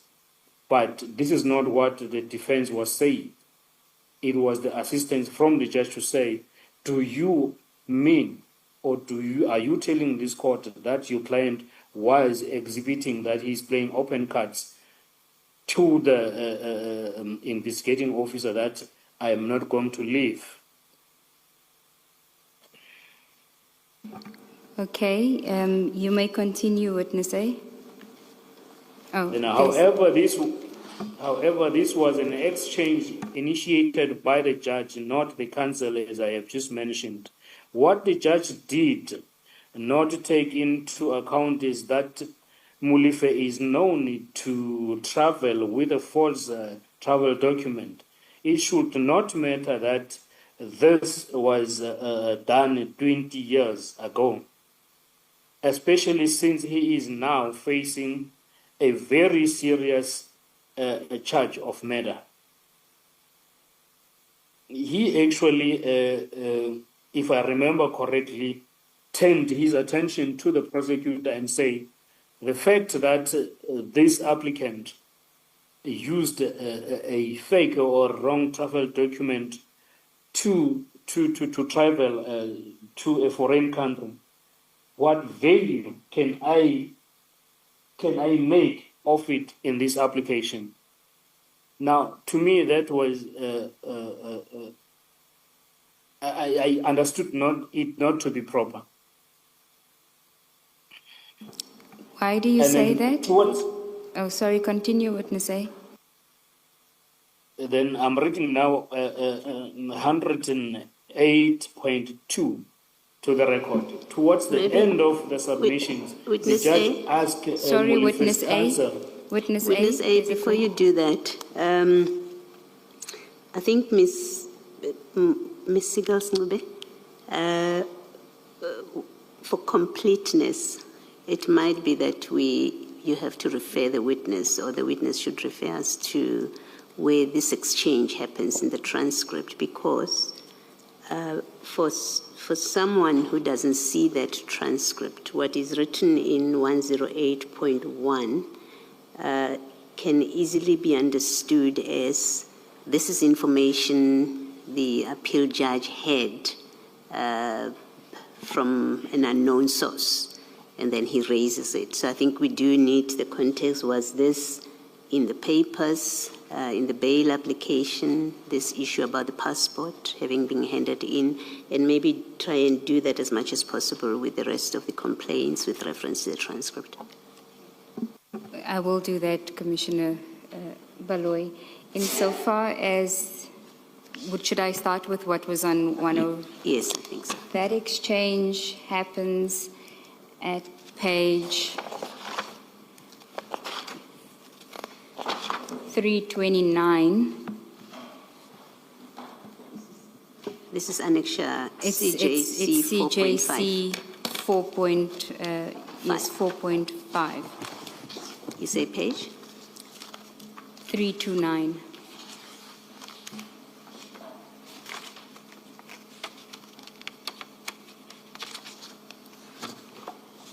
Yes.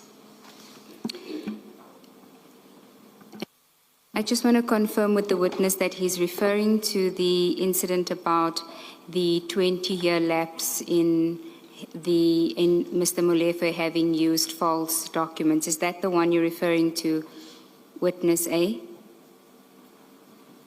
Can you please repeat the question for me? I didn't get it correctly.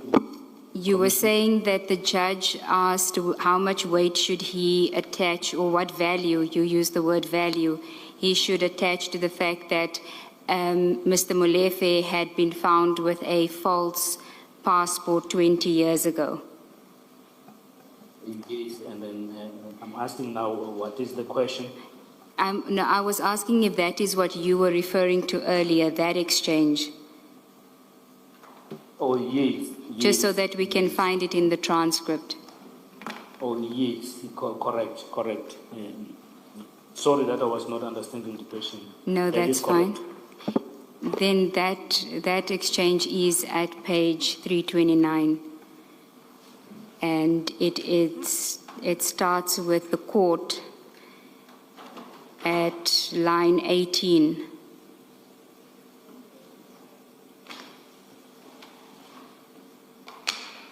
Witness A, can you go to page 329 of the CJC4 bundle? Yes, Commissioners, I'm on it.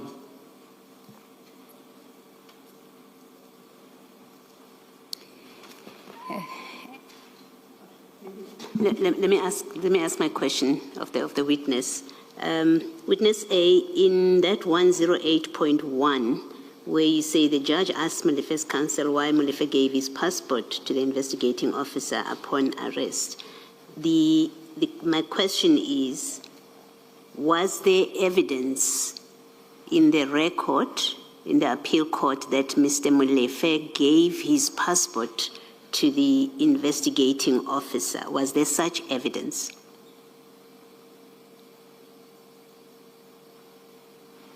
I think as far as I would know how this case was going, I would say yes, we were in possession of the travel document. But as for that being evidence to say this is when it was given and things like that, I don't think we had it. I don't know if I follow correctly, Commissioner. Yes. What I'm asking is when the judge asks, as you say in that paragraph, when the judge asks Mr. Mulife's counsel why Mulife gave his passport to the investigating officer upon his arrest, what I'm asking is, was there, before the judge, was there facts or a statement in an affidavit that says, that records that Mr. Mulife gave his passport to the investigating officer upon arrest? Was that information before the judge? I wouldn't know if the judge had that as information in his disposal. All right. Or maybe he just had, as the arguments were made between the prosecutor and the defense lawyer of Mulife. I really cannot pronounce much on that, Commissioners. All right. Thank you. Commissioner Baloy, we'll check the first bail proceedings to see if it was, but witness B would be in a better position because she deposed to the affidavits in there, but we'll check that and get back to you. Thank you, Ms. Bill.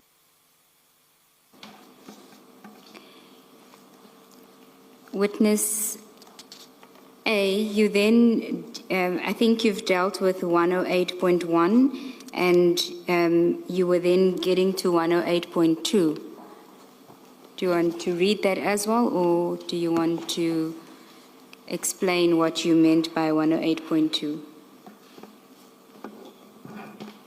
I would request maybe to read it out to the Commission.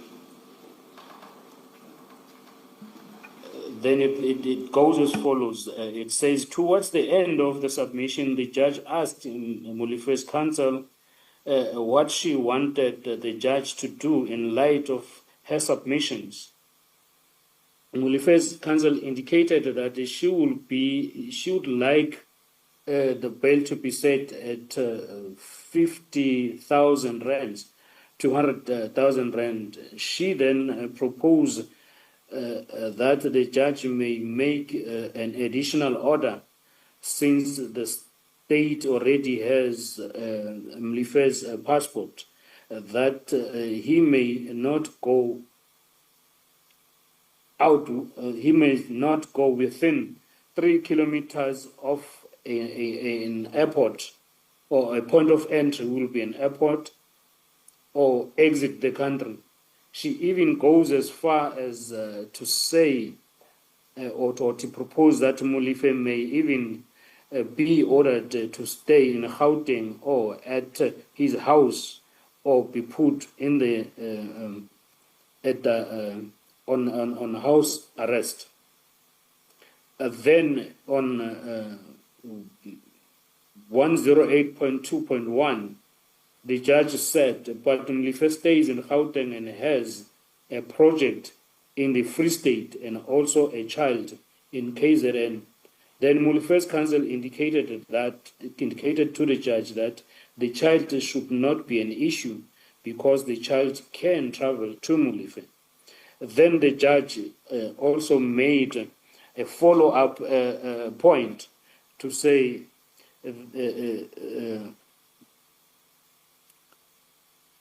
says that Mulife has a girlfriend in KZN and they have been together for 20 years, to which Mulife's counsel responded that the girlfriend stays permanent in KZN with the child. The judge continues to say that he hears Mulife's counsel's point, but the point that he is making is that granting bail should not be a punishment.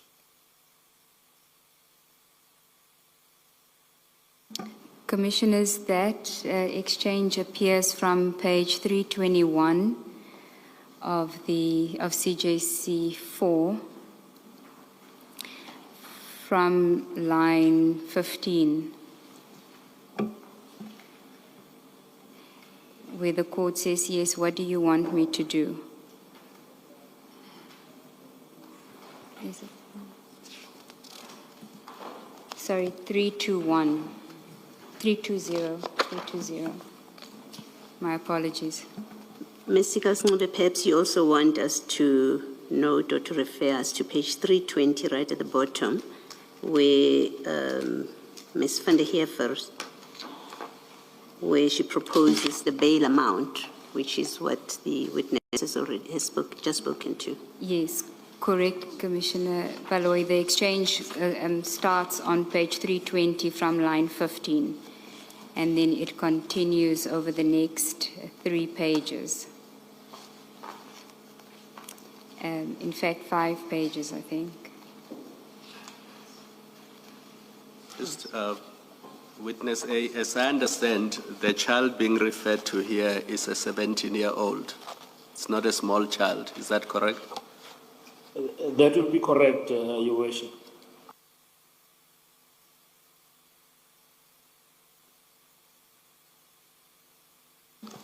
You may proceed, Witness A. And then You were at 108.2.3, starting there. yes, and then the judge then asked whether freedom of movement should be interfered with. And then I must admit I was quite taken aback by this statement. Molife's counsel capitalized on this opportunity to submit that no conditions should be imposed to Molife's movement. And on 108.3, the judge then asked about a condition of reporting at the police station. Molife's counsel stated that it was an additional burden on the police station, but that is a condition that her client Molife would be willing to adhere to.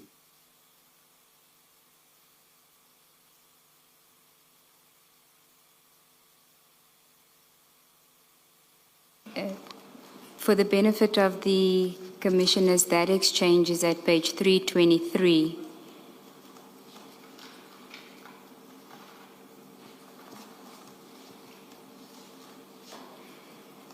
From the line that starts, court, should freedom of movement be interfered with?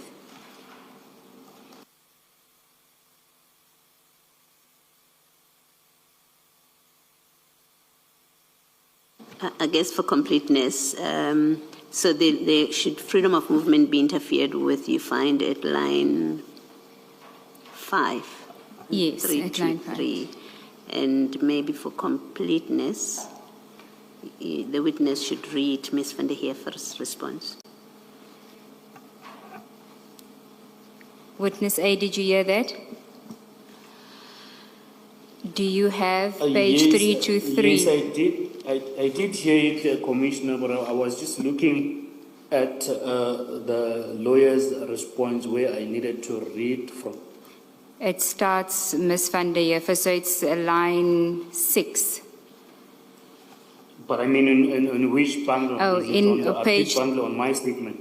No, in the bail bundle, page 323. 323, yes. On page 323. Yes, do you see where the court says, should freedom of movement be interfered with? Yes, I see that, Commissioners. Yes. Commissioner Baloy's asked for you for completeness to read Ms. van der Heever's response. And then the defense for the applicant said, so, my lord, I would submit no. I think so let me start there. I would submit that there is no reason to interfere with his movement because it is shown during the 8 months between the commission of the crime and the actual arrest that even when he traveled, he returned to his house. So there should not be. But in the event, for instance, that your lordship does have potentially think I should consider imposing certain conditions, I submit that your lord can. Thank you, Witness A. Do you want to now deal with 108.3? Oh,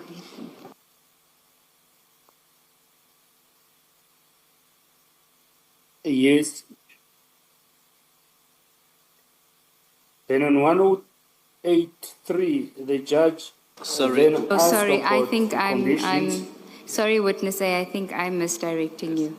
And I think maybe just for the record, Witness A, the exchange you refer to in 108.2.1 to 0.3, we find that on page 322 It will be in page of the transcript. 322.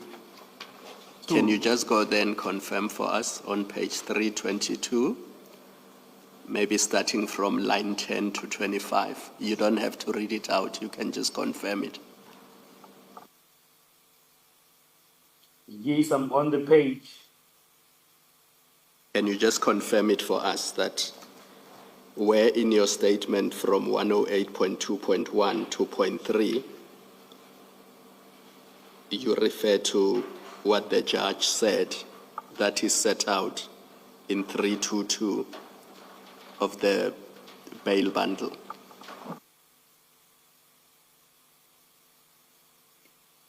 Oh, yes, Commissioners. I think now I'm getting lost between these two documents because I need to refer to this one and go to that one, and actually I'm not really used to it. I get lost in between. But I hear what the Commissioner is asking me to do. But I cannot really relate the lines from this document to the lines on this other document.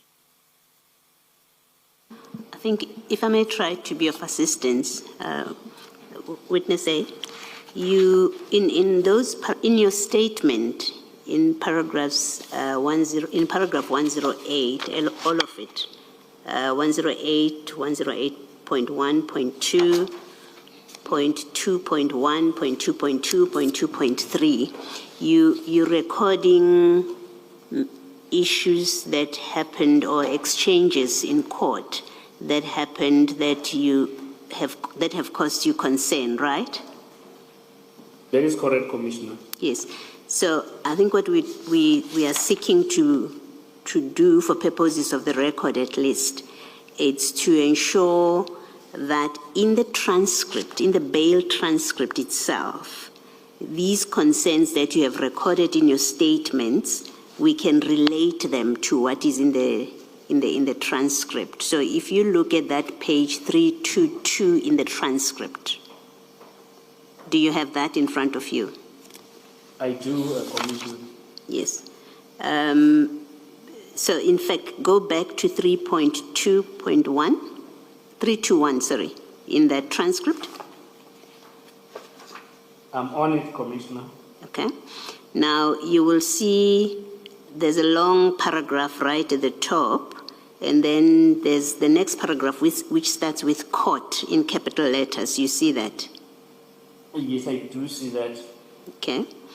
And then you go down, and then there's, in fact, the first is court, then there's Ms. van der Heefer, who was Mr. Molife's representative, as we can see from this transcript. That's correct, right? That is correct, And then you have second court, and then you have second Ms. van der Heefer. You see that? Yes, I do see that just under 20. Yes, and then, yes, just under 20. In fact, the second line after 20 is court, where the court says he has got a child in KZN. You see that?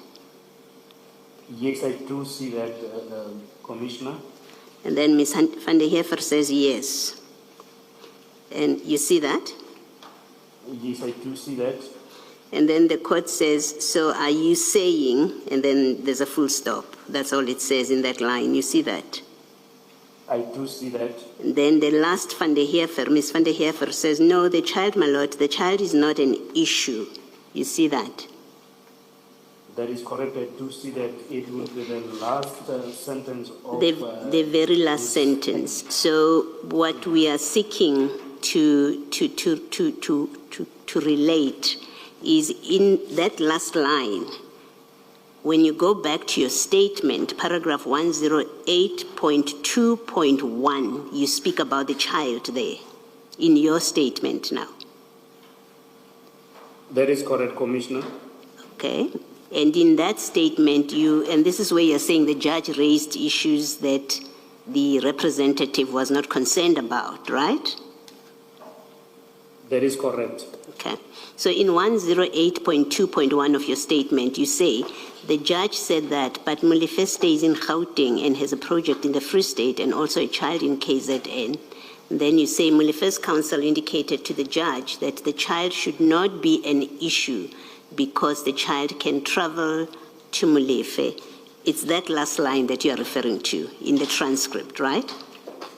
That is correct. Okay. Now, and then the next, go to page 322. On page 322. The very top says court, and then this is the judge asking, must he get permission? You see where I'm reading? I do see it will be the first sentence. And then the next one is Ms. van der Heever says, I respectfully submit the child should not be an issue. The child can travel up.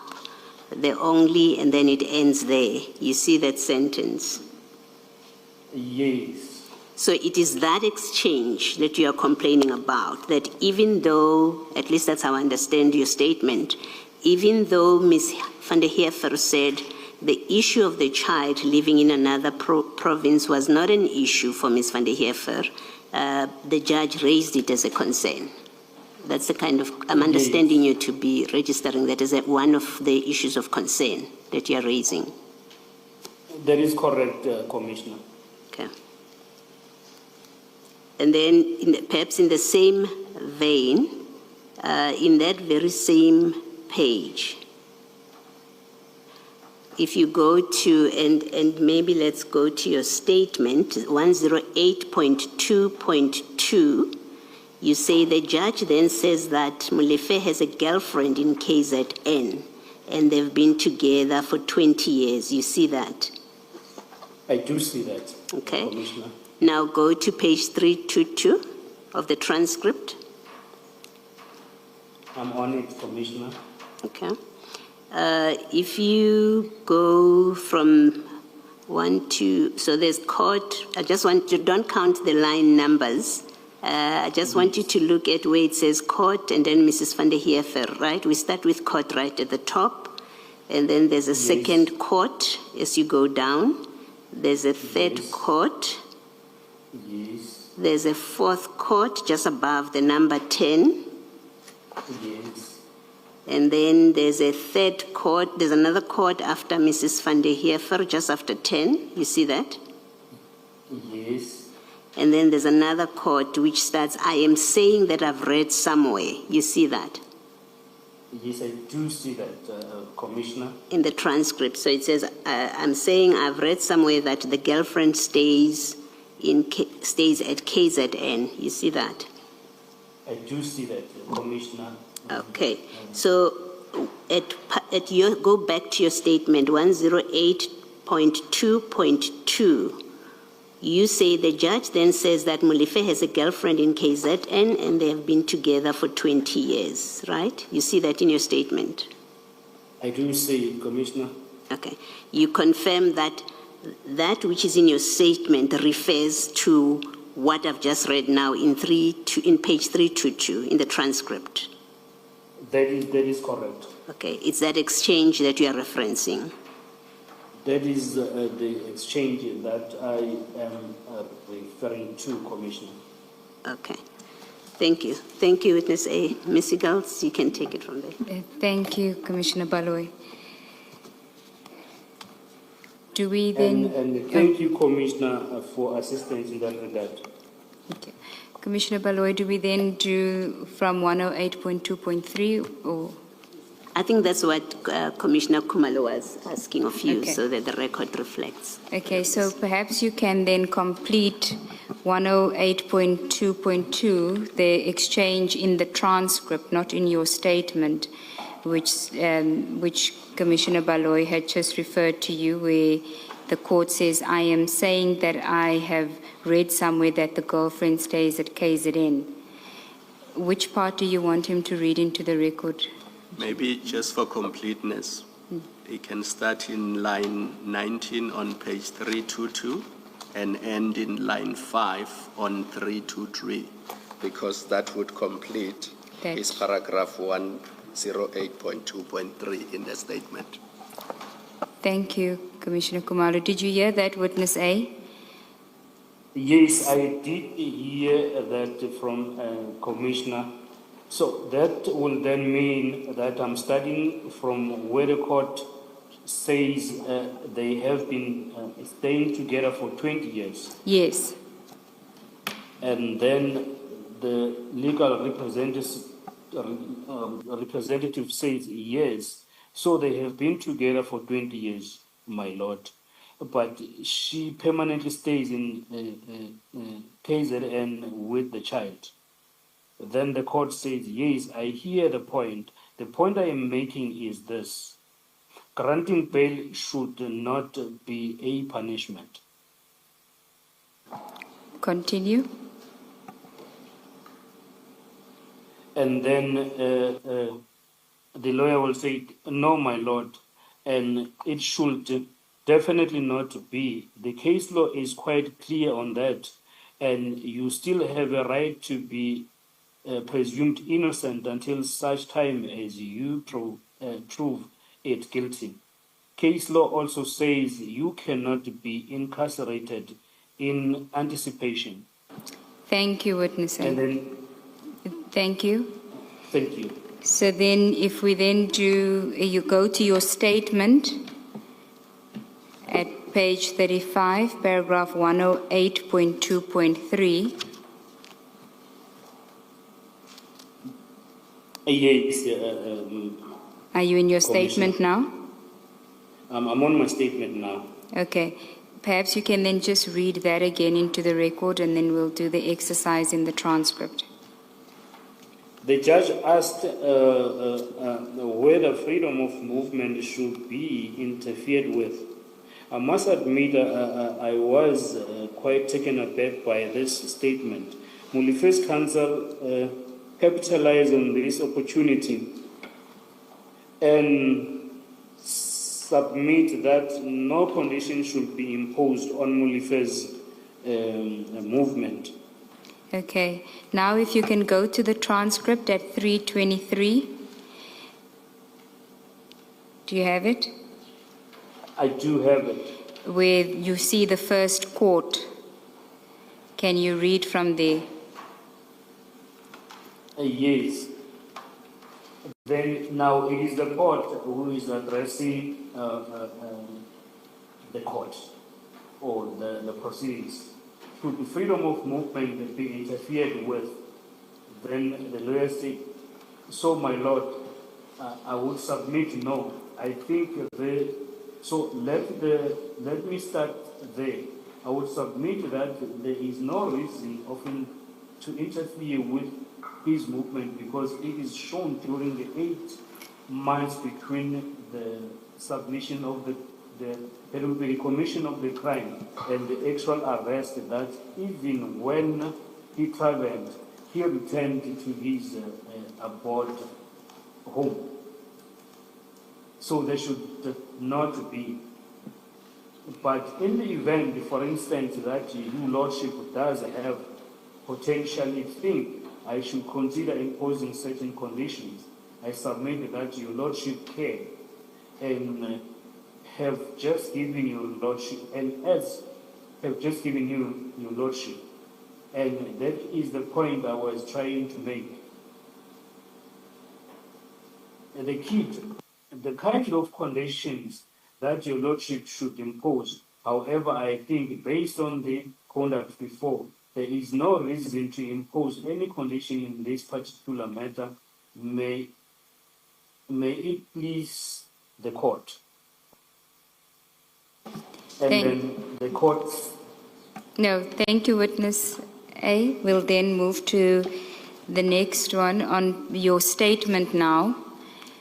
At page 35 of your statement still, paragraph 108.3. And could you just move closer to your speaker because the sound quality has gone down a bit? Yes, Commissioners. Much better, thank you.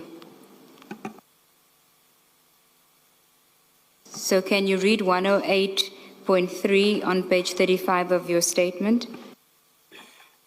There's 108.3 will read as follows.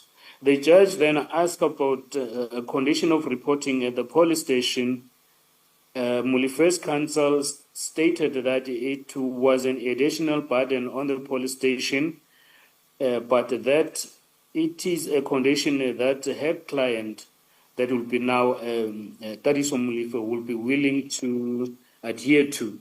The judge also asked that it was, in fact, another burden because you may find that the investigating officer, which will now be witness B, is not there at the police station, but at least it could keep the investigating officer happy.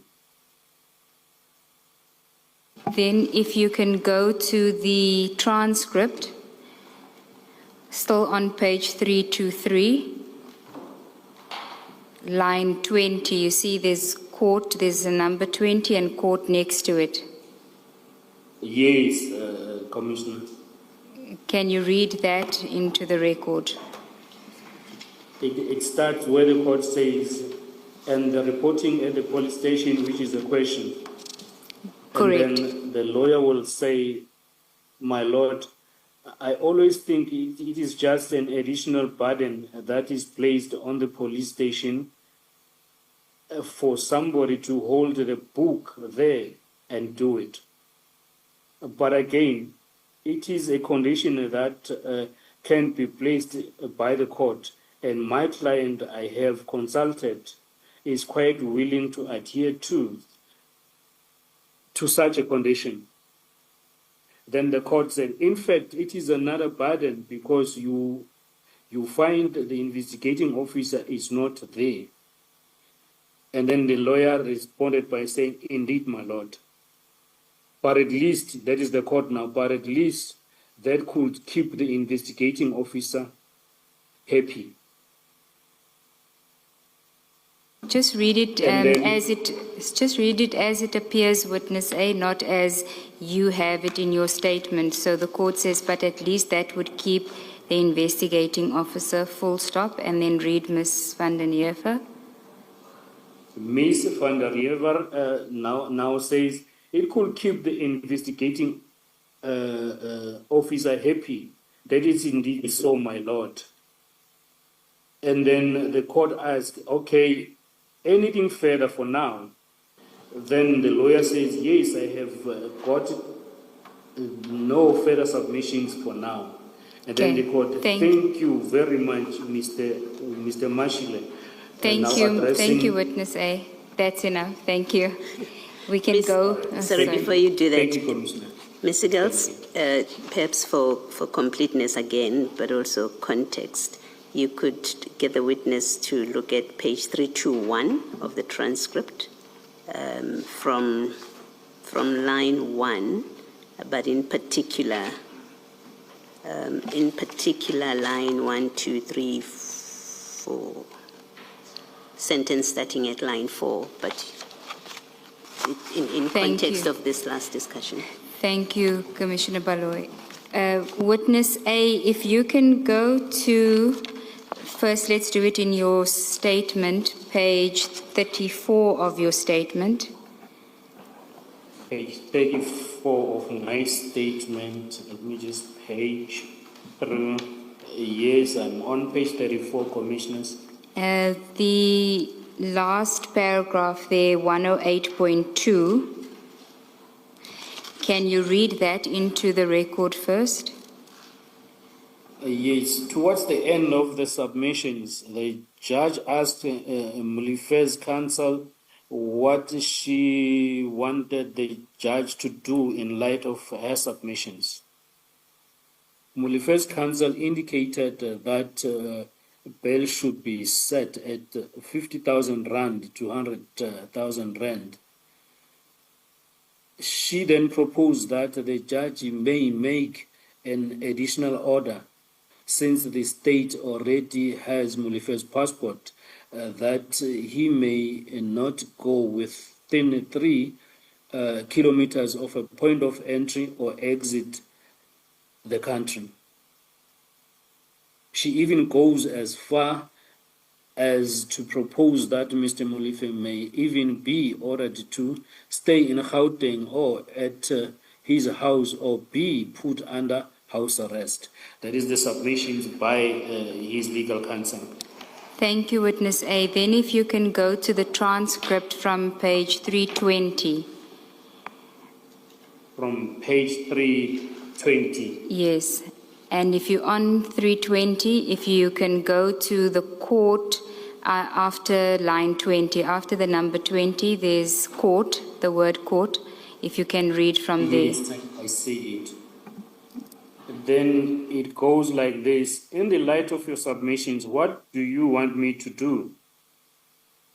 And then the legal counsel responds, my lord, I respectfully submit that your lordship can find that the appellant should be granted bail. I think it is placed on record that at that stage that he can pay a substantial amount of bail.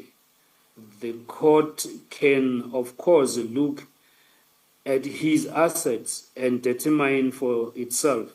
I think the offer at this stage, at that stage, is made of 50,000 rand or 100,000 rand. And of course, your lordship is entitled. If your lordship is so inclined, they already have his passport to make an additional order. For instance, that he does not go within 3 kilometers of a point of entry or exit in the country. He stays in Gauteng or he stays at his house, your lordship. Can even go as far as to put him under house arrest. Thank you, Witness A. Thank you, Commissioners. Now, if we can then go back to your statement at page 36 at 109. Yes, I'm on page 36 at 109. Can you read that into the record? Then it reads as follows. In contrast, the exchange between the judge and Mr. Mashile was completely different. From the outset of this argument, Mr. Mashile made it clear that Molife had to prove that there are exceptional circumstances that justify his arrest in the interest of justice. The judge simply did not deal with this requirement. He persistently asked Mr. Mashile about what the judge considered to be areas of Magistrate Morton's bail verdict where he had misdirected himself, such as the magistrate stating that Molife is a man of straw. Thank you, Witness A. Then if we can go to the transcript at page 325. In fact, if we could start at page 324. 324, I am on page 324, Commissioners. Yes. Could you read from just above line 20, where it's got the number 20, where Mr. Mashile starts? Yes, Mr. Mashila is addressing the court, and then it goes as follows. And we stand by saying, and just want to elaborate and in the main respond to what was argued by my learned colleague, because at the time of drafting the heads as respondents, we do not have the benefit of what is in the heads of argument of the appellants. We only received some day or so ago. But that being said, in deciding the matter, the court in our submission should be alive of the fact that in bail applications, and of course this nature, as it was common, or as it was common cause that falls within section 60, bracket 11, bracket A, the onus is on the appellant. Then the court responds on the balance of probabilities. And then Mr. Mashile also addresses the court on the balance of probabilities to prove that there are exceptional circumstances that justify his release in the interest of justice. Your Lordship will see and that we deal with all of those aspects in our heads of argument with regard to the personal circumstances of the accused, of the appellant. It may be so that they appear as they are on the affidavit. Then the court says, is he a man of straw, as the magistrate stated in his argument? Thank you, witness. Mr. Thank you. Mashile addresses the court. Thank you, witness A. Such extent. No, thank you, witness A. That was Yes. insofar as what you say in your statement is reflected in the transcript, or what you say is reflected in the transcript at 109. And that's Yes, what we yes, just... Commissioners. And then at 110 of your statement, page 36, can we go back there? Yes, I'm on my statement 110 of page 36. Yes. And then it reads as follows. When Mr. Mashile submitted to the judge that Mulife's previous conduct of traveling with false document was relevant because it showed that he was capable of such conduct, especially now that he is facing a serious charge. The judge said that Mulife cannot create false documents alone and asked Mr. Mashile whether he was saying that the Department of Home Affairs is not competent. Thank you, witness A. Thank you. Witness A, I want to take you back to paragraph 109 of your statement in line 4. So starting from line 2, you say from the outset of his argument, Mr. Mashile made it clear that Mulife had to prove that there are exceptional circumstances that justify his release in the interest of justice. And then the next sentence that follows is, the judge simply did not deal with this requirement. Are you saying there that the judge in his judgment did not deal with the requirement of exceptional circumstances? Or did not say what the exceptional circumstances were? What is the point you are making there? I'm saying that the judge did not really exhibit the circumstances, the exceptional circumstances that need to be exhibited by the applicant to say he has given the exceptional circumstances to the satisfaction of the court, and these are the circumstances that the court is considering, that will qualify him to be a candidate of bail in this regard. Now, I need you to go to the judgment itself on page 363 of the 363. of the annexures bundle. Yes. Yes. Are you on page 363? I'm getting to it, Commissioners.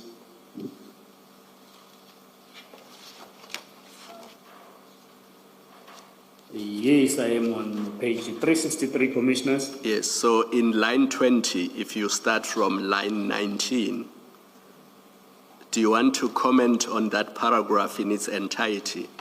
And then go to the next page, starting from line 8 to line 11. Just comment on those two paragraphs in their entirety in light of the statement you make in paragraph 109. Yes, this paragraph will start at, in my view, there are exceptional circumstances viewed in conjunction with his personal profile, on the basis of which the court should find that the applicant should be released on bail pending his trial in order to avoid excessive prejudice to the applicant. The learned magistrate, in my view, misdirected himself in determining whether exceptional circumstances exist or not, in that he disregarded that the applicant has assets and can therefore not afford to pay bail. Yes, continue. Up to line I am 11. fed.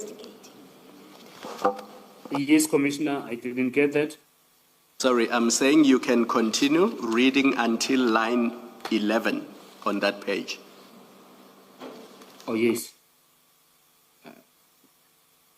I am further of the view that to find that because the applicant has previous convictions of about 20 years ago, and that the applicant used a fraudulent passport, he should therefore be regarded as a flight risk.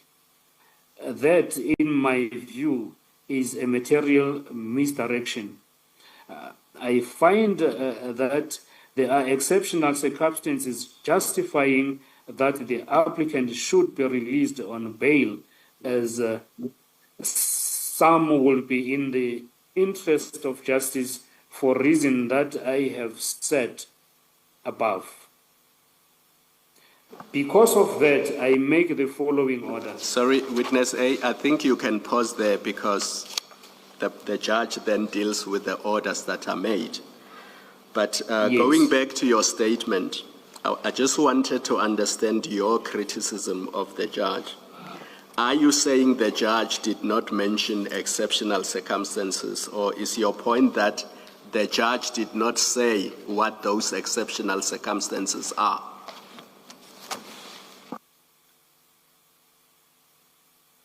I am saying he didn't really exhibit what those exceptional circumstances are in his addressing of the court. Yes, thank you. Thank you, Commissioners. Thank you, Commissioner Kumalo. So, witness A, are you saying that the judge mentioned exceptional circumstances, but you don't know what those exceptional circumstances are when you read his judgment? Yes, I'm saying, as far as I understood, he did mention that there are exceptional circumstances, but he didn't mention them expressly to say 1, 2, 3, 4, to whatever number. These are circumstances, the exceptional circumstances that are exhibited by the applicant that will. Sorry, witness A, we're losing you again. In turn, Witness A? qualify him to be the candidate bail. Witness A, we're losing you again. Can you hear us? Yes, yes.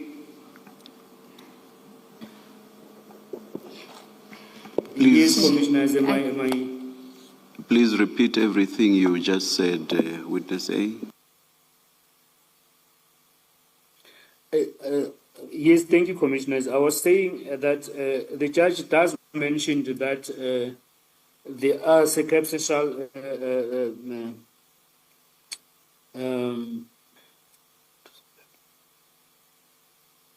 exceptional circumstances that will now qualify the applicant to be released on bail, but it didn't mention them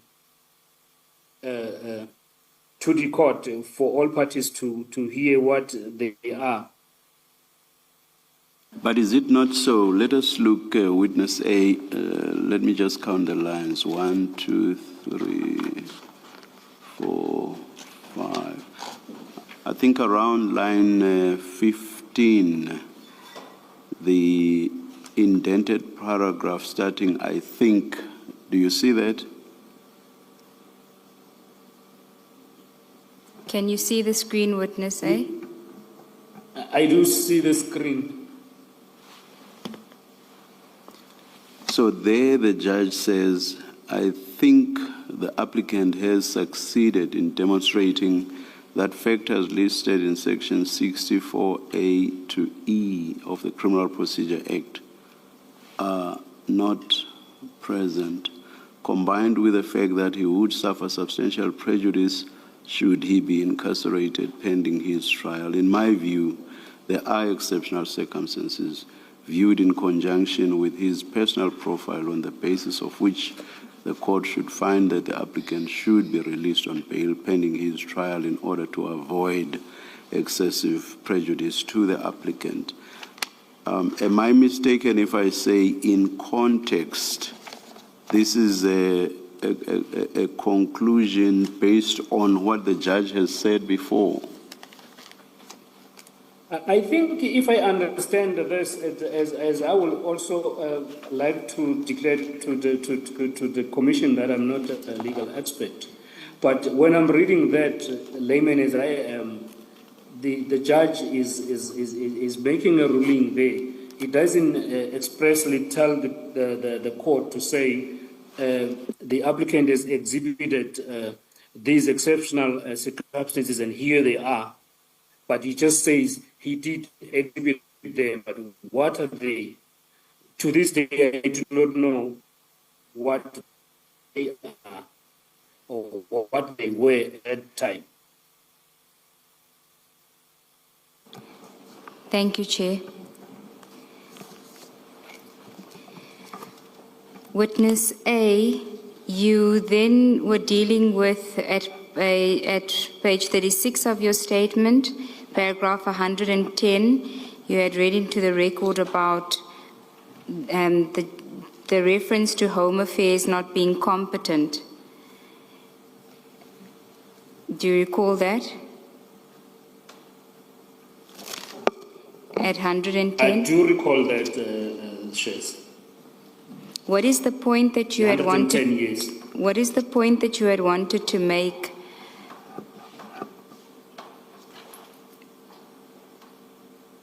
I wanted to make a point that at that time I understood this to say the applicant is not going to be able to do, is not going to be able to have or to make means of having a false passport again on his own, unless if Mr. Mashile was telling the court that he does not trust the competency of other institutions of state, like in this instance, the Department of Home Affairs. And then I understood that to be something that I really could not understand properly, to say as much as we understand Home Affairs, and maybe like trust and believe in them, but we're sitting with a person who has done this before, and then when he did that, Home Affairs was already there, and it was trusted that it is. Why would it be, in a sense of Mr. Mashile to say, I don't trust that department? I'm thinking maybe it will collude with the applicant to do this. I think that was a misdirection, or the judge was misdirected there.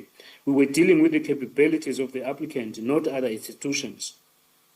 And then he had exhibited before that he can't do that. He had done it, and the proof is before the court that here is a person who goes around crossing boundaries of countries, using false documents and using false identities, even though these departments were there, and then they were said to be competent as we believe they are. Thank you, Witness A. Commissioner Baloy, do you want us to go to that reference in the... Okay. I think for completeness, we should. It's starts on page 329 of the bail bundle. Yes, Commissioners.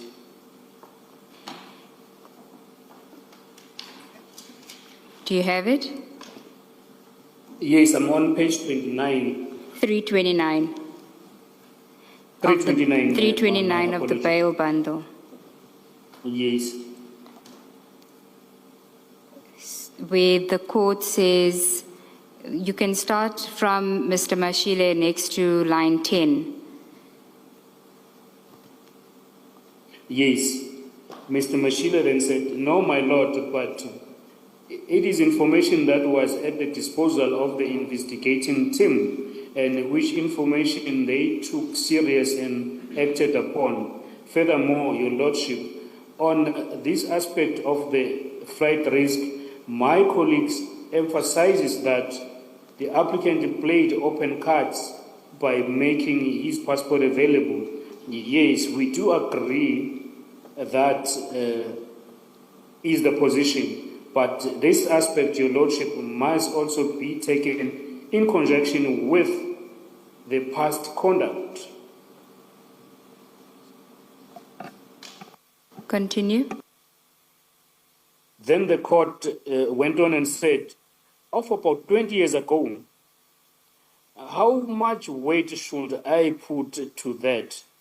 He had a false passport. He used a false name in the UK. How much weight should I put to that? Then Mr. Mashile says, your lordship, that is being confirmed by yourself.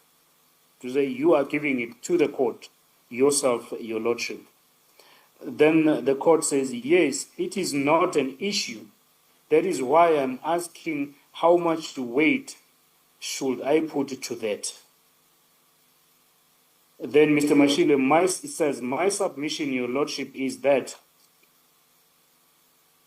it is weighty enough to say this appellant is a kind of a person who is able and can be able to have and obtain false documents and use alias names, travel out of the country without detection, and therefore the lapse of time of minus 20 years, your lordship, in our submission does not play any role. What matters is the conduct, the character, what he has done in the past. He is capable. Then the court said, yes. Continue. Then Mr. Mashile went on and said, yes. So on the affidavit that he had lost contact with those people, I will submit that does not avail him in this regard. In other words, he knows how to go about because then the court says he cannot do it alone. So are you saying that our Department of Home Affairs is not competent enough? because he cannot do it alone. Then Mr. Mashile responds and say, indeed so, your lordship, he cannot do that alone. But the fact of the matter is that it is possible and it was possible and he did it. Then the court says, and it happened. That is the question. Then Mr. Mashile says, he says, and it happened. Then the court said, yes. And your submission? Then Mr. Mashile, how sure are we that it cannot happen?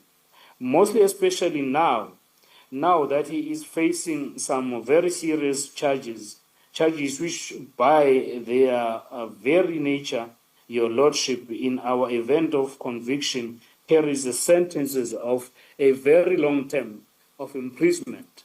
Now that in itself, the situation or the position that he finds himself in this present moment might not have been a situation where he found himself in between when he last used the false passport and the alias link, and when he was arrested. In our submission, your lordship, the situation now changes, and my intrigue is to go back to his past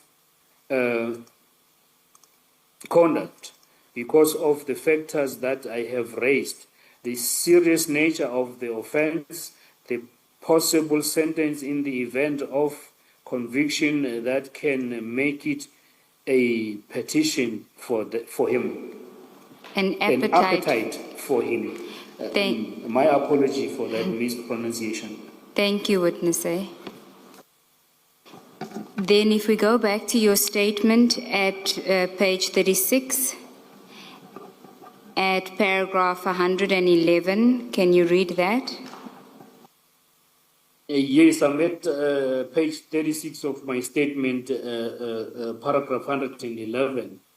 The judge also pointed out that Molifez disclosed his past conduct and previous conviction. Mr. Mashile told the judge that this was only after the state had already disclosed it, and only then did Molifez disclose. The judge did not seem to appreciate the significance of this. The judge referred Mr. Mashile to a statement by Molifez's legal representative when the legal representative stated that Molifez had disclosed the previous convictions to him during consultation. In other words, Molifez had voluntarily disclosed the information which, in contrary to what actually happened. Okay, thank you, Witness A. If you then can go to the transcript, page 331, you should still be on that page. And just That's correct. the line where you see court after line 10, after the number 10. Yes, then the court said that he did disclose his past conduct. You know, there should be a distinction in instances where a person does not disclose previous convictions and it is not disclosed by the state. But in this, do you agree that the applicant did disclose his previous convictions? Then Mr. Mashile says, yes, your lordship, ultimately he did disclose his previous conviction, although if one follows the record, it was only after. Fortunately for him, for the defense, they the benefit of seeing the affidavits of the investigating officer that will be now the witness B, even before.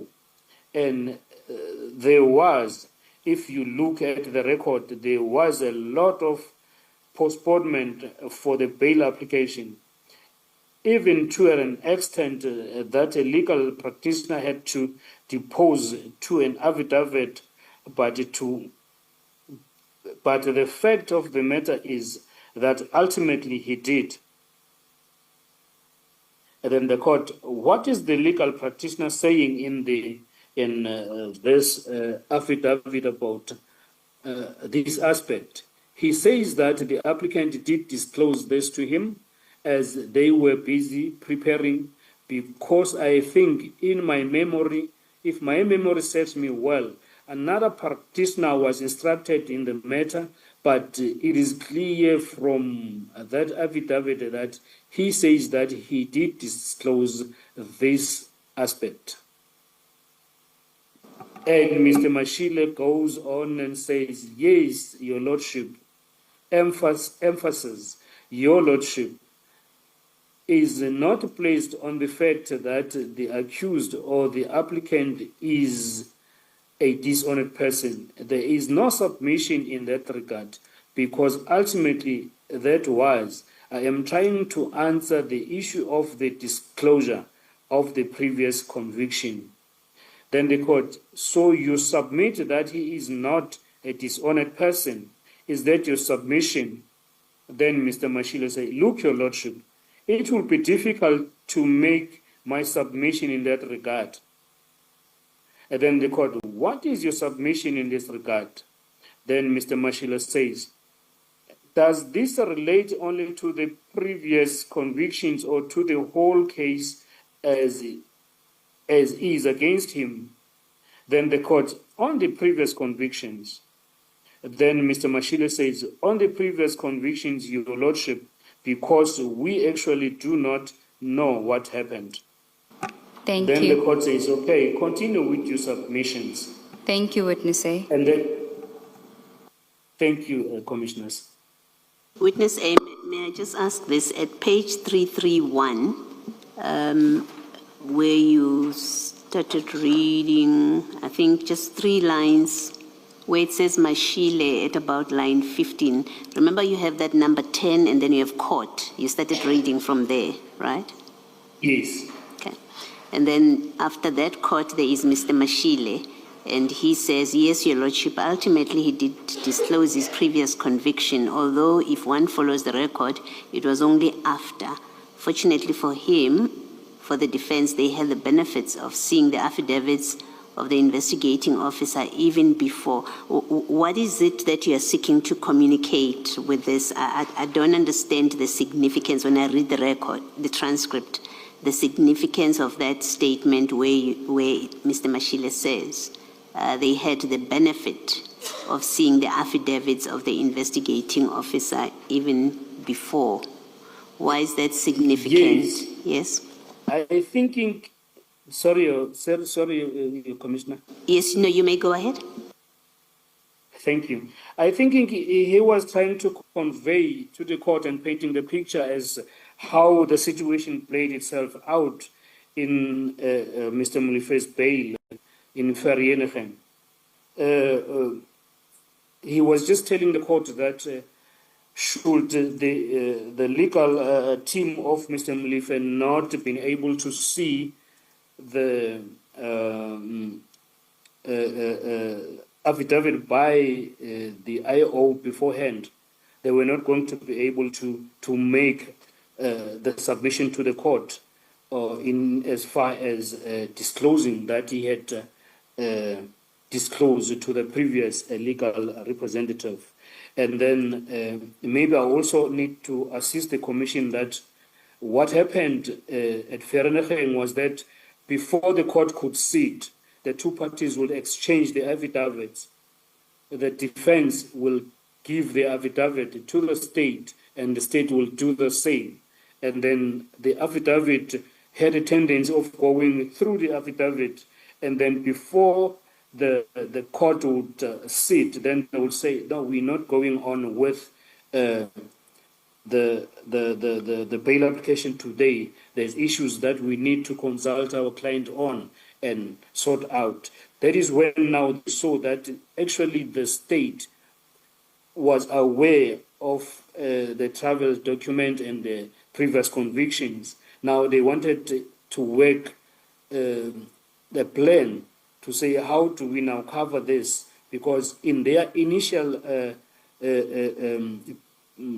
bail statement to the court, there was no mentioning of the previous convictions because they thought we were not going to be able to find them until they saw it in our bail application. Now they said, hey, we are sitting with a problem. How do we devise the mechanism to say, we know about this, we did disclose to the previous legal defender, and then we thought he would have told the court, but he did not.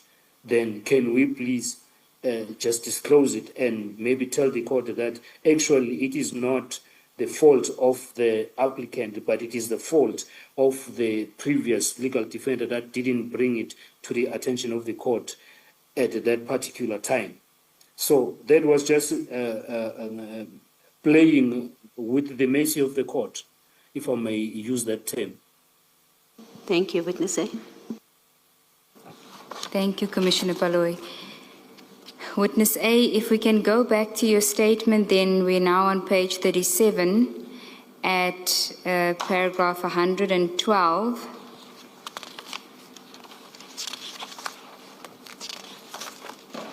Yes, Commissioners, I'm on 112, paragraph, page 37, paragraph 112. Yes. Can you read And then, that into the record? and yes, thank you, Commissioners. It reads as follows. Mr. Mashila again stated that even if the magistrate disregarded himself in some respect, he did not do so insofar as he found that Molefe did not show that exceptional circumstances existed. Thank you, Witness A. Can you then go to the transcript bundle, page 336? Yes, Commissioners, I am bail bundles, page 336. And then you see where it says line 10, Mr. I Mashile. do see that. Then it says court. Read the second, Mr. Mashile. Oh, yes. Then Mr. Mashila will address the court and say, but what I am saying is that they may find, if this court were to find that on two, for an example, on two aspects, the magistrate was unjustified in making certain conclusions. Part of our submissions, Your Lordship, does not necessarily mean that the magistrate was wrong in the final conclusion that the appellant failed to discharge his honors of proving exceptional circumstances, which in the interest of justice requires his release. Our submissions, especially Your Lordship, when one takes into account the aspect that related to him being a flight risk, which in our submission that is the most without putting the other factors. Your Lordship, in a Hierarchical. hierarchical, Hierarchical, you can continue. oh yes, manner. But at the end of the day, one plays an important role in considering whether to grant bail or not. The court has to consider and look as to whether, looking at the facts, is the accused or the appellant or the applicant for bail is granted bail will be able to attend court until the finalization of his trial. And in this regard, the magistrate, in his judgment, found that that was not the case. And in our submissions, the magistrate could not or cannot be faulted in that respect. In the main, Your Lordship, we submit that despite the misgivings that the court might have insofar as certain conclusions that the magistrate might have come to without being supported by the evidence before him, The ultimate decision is that he was not convinced that the appellant proved or discharged his onus of proving exceptional circumstances cannot in the circumstances be faulted, Your Lordship. That is our submission, unless the court would like to hear me on any other aspect. That will be our submission. Thank you, Witness A. And then if we can go back to your statement at page 37, paragraph 113, if you can read that paragraph. Page 37, paragraph 113 goes as thus. The exchange that stands out the most for me at the hearing was when the judge raised the issue of Tau's being granted bail. As previously stated, Tau was granted bail on medical grounds because he alleged that he was diabetic. His diabetic condition had deteriorated while in custody. The judge asked Mr. Mashile, what is it about Molefe that he should not be entitled to bail if Tau, who was arrested immediately after the crime was committed, was granted bail? Mr. Mashile correctly said that he did not deal with that bail application, and the judge continued that the only reason Tau is back in custody is because he breached the bail conditions. Can you read 114 as well? 114 says the judge did not ask what exceptional circumstances were taken into account in Tau's bail application, which to me would have been the most important aspect of this exchange. Now, if After we, Molefe's sorry, Witness A, if we can then go to the transcript, and you were still on page 337, and you see line 20. That's correct. Just above it, you see court, if you can read from there. Then it is court now saying, I want to hear you on accused one. Can I just Do you ask you agree who with is that? accused one? Accused one will then be Michael Puleta, who is accused number one. Okay, continue. On Vereeniging case.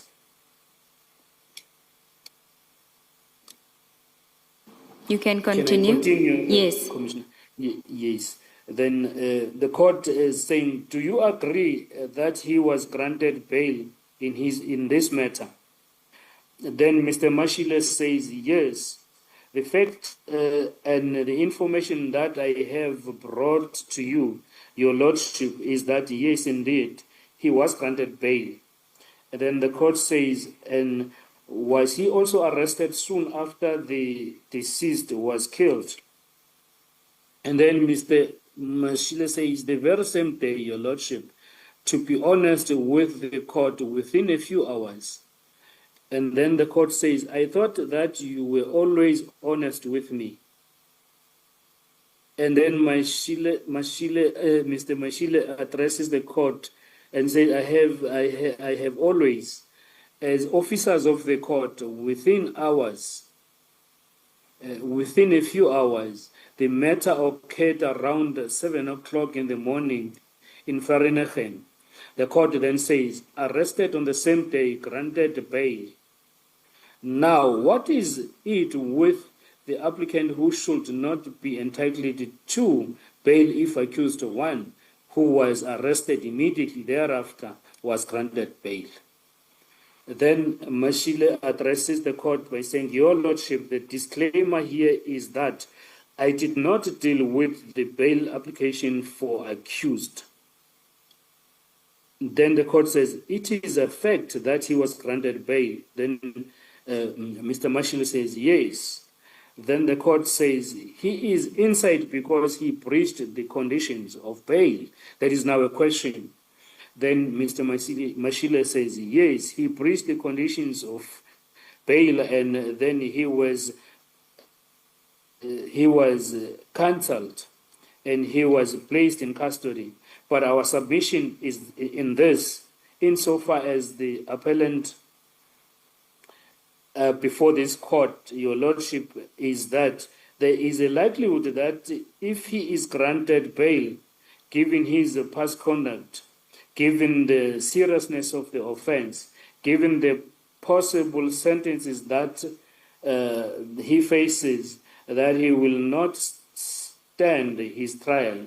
And that is why the submission that the magistrate cannot be faltered in our submission in that regard.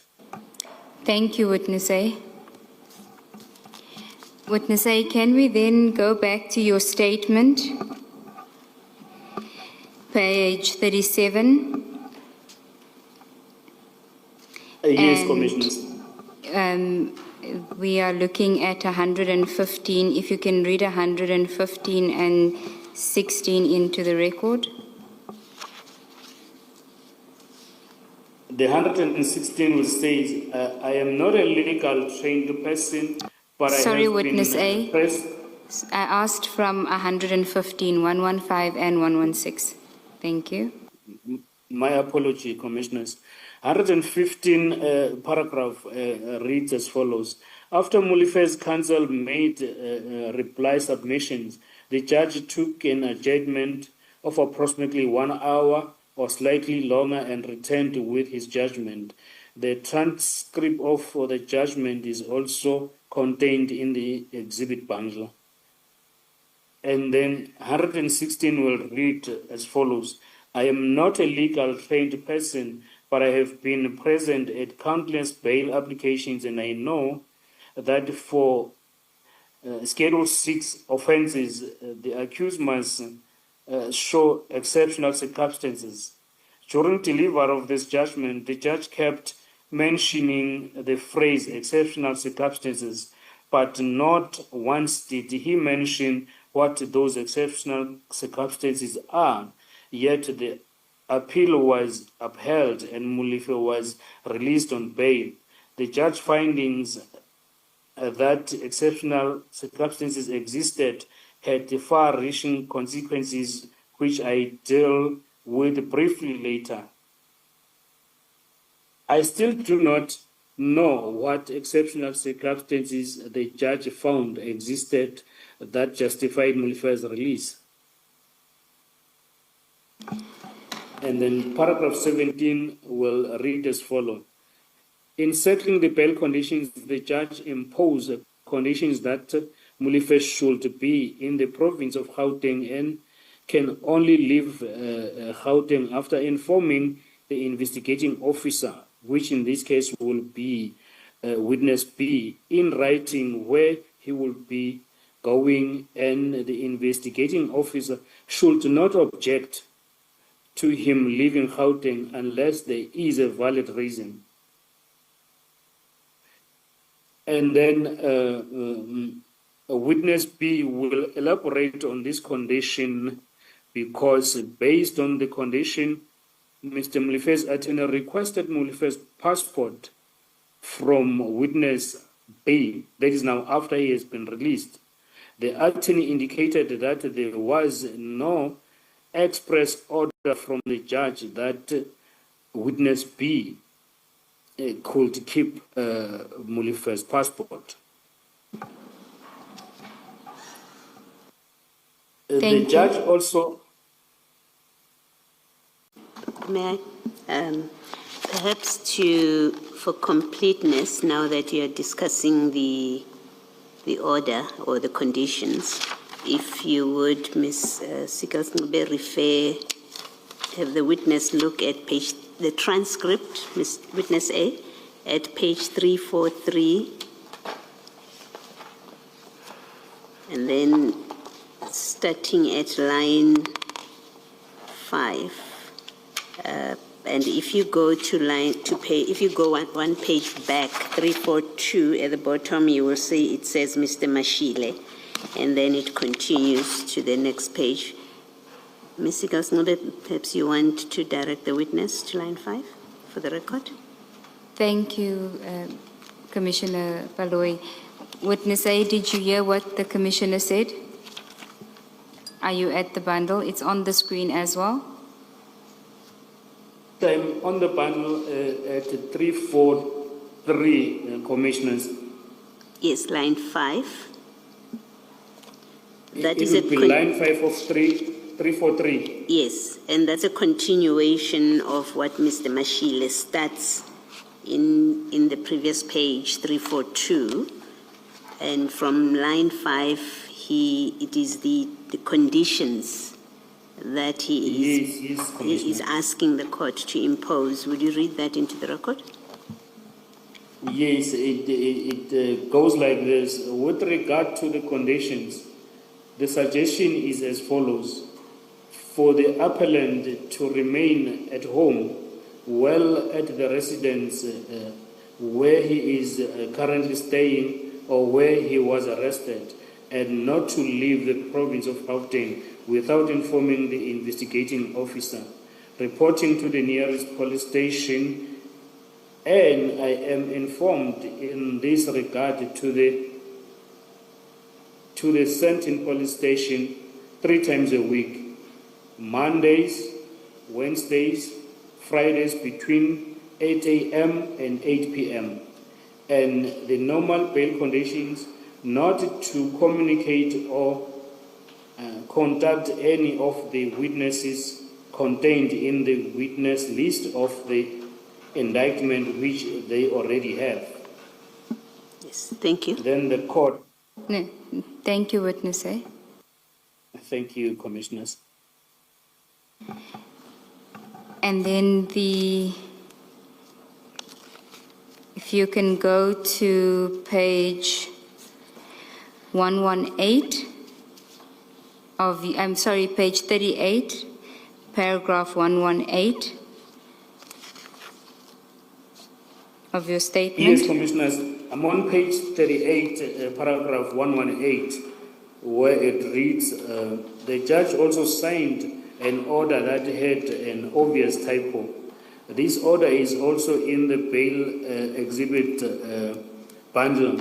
In paragraph 2.3 of the order, the judge ordered that Mulife should interfere or communicate with the state witnesses. After the prosecutor complained about this, it was later rectified to reflect what the judge had said in his judgment. The amended order is also contained in the bail exhibit bundle, where the bail condition in paragraph 2.3 was rectified. Okay, thank you, Witness A. If we can just deal with those documents. The bail appeal judgment is CJC 4.6. It appears at page 354 to 365. And to place on record what the judges, in his judgment, what the order had said, Witness A, if I could ask you to read on page 364. Just let me know when you're there. Yes, line 20.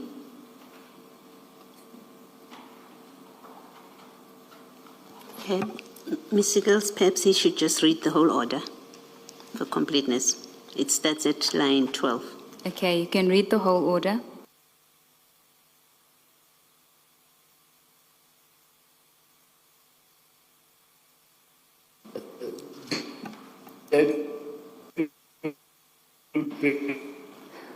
Witness A, we can't hear you. Now start. Witness A, we can't hear you. Just bear with us.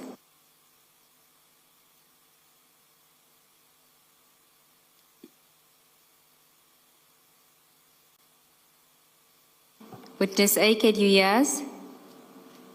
Yes, I can hear you, Commissioners. Okay. Continue. So you will read page 364 from line 12. That starts with based. 364. Yes. You see line 10, and then it's got, so just read 2 lines down. If you look at the screen, it's highlighted on the screen for you. Yes, I'm just trying to locate the page. 364. I'm seeing 364. I'm on the page. Yes. Yes, and then Line 12, so 10, and then just count 2. That starts with based. yes, I'm on that, Commissioner. Can you Sorry read for the that? delay. It's fine. Yes, it says, based on that, I make the following order. The learned magistrate ordered to dismiss the applicant's application for bail is set aside and is substituted with the order set out hereunder. And then 2, the applicant, Mr. Katiso Mulife, is granted bail in the amount of 100,000 with the following conditions. Then condition 1, he should report at the nearest police station twice per week on Monday and Thursday, and Thursday. 2, he should be in the province of Gauteng and can only leave Gauteng province after informing the investigating officer in writing where he would be going to. The investigating officer should not object to him leaving the province of Gauteng unless there is a valid reason for her to object. The applicant should not interfere or communicate with the state witnesses mentioned in the indictment. The applicant should attend court as ordered at his last appearance and on the dates that the trial would be postponed to. Should the applicant fail to comply with any of the conditions above, a warrant for his arrest may be issued and his bail may be withdrawn by competent court. Thank you, Witness A. And then if we can deal with a typo in the initial bail appeal order, that is CJC 4.7. It appears at 366 to 369.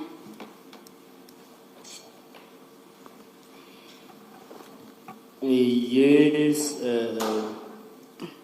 on that one, Commissioners, should I read the whole document? Yes, no, just read the paragraph that deals with 2.3, if you can read 2.3 into the record. Yes, 2.3 says the applicant should interfere or communicate with the state witnesses mentioned in the indictment. That is the typo that you were referring to in your statement. Yes, that is the typo that I was referring to in my statement. But the judgment by the judge on the day said should not interfere, correct? That is correct. That is correct, Commissioners. And as you say, it was then corrected if we go to CJC. Just before you go there, I think to be fair, Witness A, there was a draft order that appears to have been prepared by counsel for the appellant, and it's on page 368. So it looks like the error arose because in that draft order, paragraph 2.3 on page 369 says the applicant should interfere or communicate with the witnesses. And that's the draft order that was made, an order of court. Do you see that, Witness A? On page 369, if I heard the Commissioner correctly. Yes. Yes. So the error And then- appears in 2.3 on page 369. Yes, I do see it where it says the applicant should interfere or communicate with the state witnesses mentioned in the indictment. Yes. Thank you, Commissioner Kumalo. And then if we can go to the amended bail appeal order, which is CJC 4.8, which is at page 370 of the bail exhibit.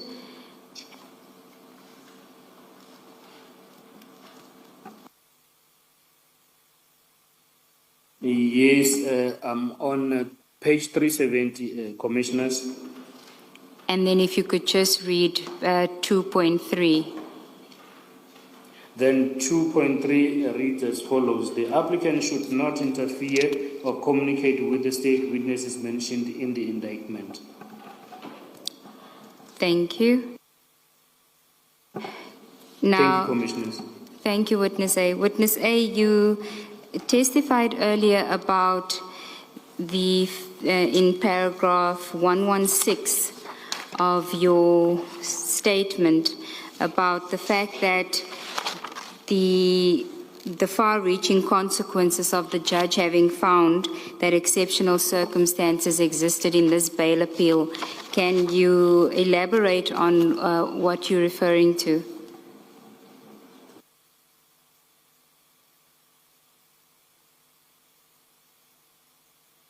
If you go to page 38 of your statement, and it's at paragraph 119 when you deal with the second arrest, Molefe's second arrest, bail application and appeal. Yes. So does it mean that I go and read the 119 into the record? You can if you want to, or you can address us, but whichever you prefer. Oh, yes. Now it says on paragraph 119 on page 38, on the 21st of July, Molefe was arrested for the November 22 murder of DJ Opa John Sefuka, known as DJ Somebody, with Sandy Lemiers and Walter Mukwena. On the 6th of August 2025, Molefe applied for bail, and the application was heard before Magistrate Boshoff at the Alexandra Regional Court. The proceedings were televised. The transcript of the bail proceedings is contained in a bail exhibit bundle. During the argument, Molefe's counsel made the argument that on the 27th of June 2025, the acting judge president of the Gauteng High Court granted Molefe bail, and in so doing found that exceptional circumstances existed that justified his release in the interest of justice.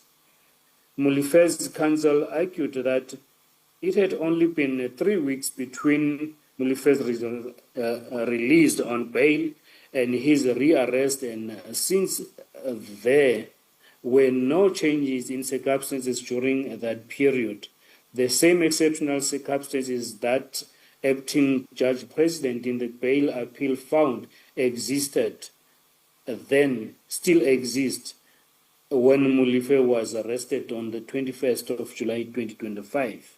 On that basis, he submitted that Molefe had met the requirement of exceptional circumstances. This argument was relied on by Molefe's counsel repeatedly throughout. However, Magistrate Boshoff was not convinced, and he refused Molefe's bail application. However, on the 10th of October 2025, Molefe was successful in yet another bail appeal in the High Court, and he is current out on bail as we are speaking today. Thank you, Witness A. Commissioners, that transcript of the bail proceedings appears at CJC 4.9 at page 372 to 455.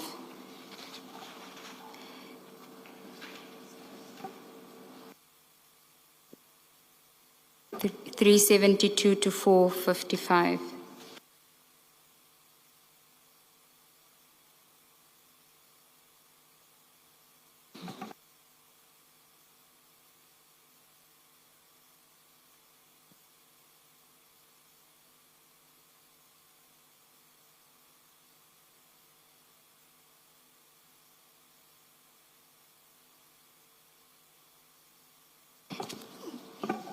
Thank you. Commissioners, I realize that it's 4 o'clock, but there's just the conclusion for the witness to deal with, and I'm not sure if we... Let's finish the witness, please. I'm indebted to you, Commissioners. Witness A, can we then go to page 40 of your statement? Are you there? I am the Commissioners. Now, this deals with the media briefing of the 6th of July, 2025 by General Mkhwanazi. You express your personal views of how that media briefing has impacted your life as a police officer. If you could just tell us more about that. If you prefer to read, you may do so. If not, you can express yourself as well.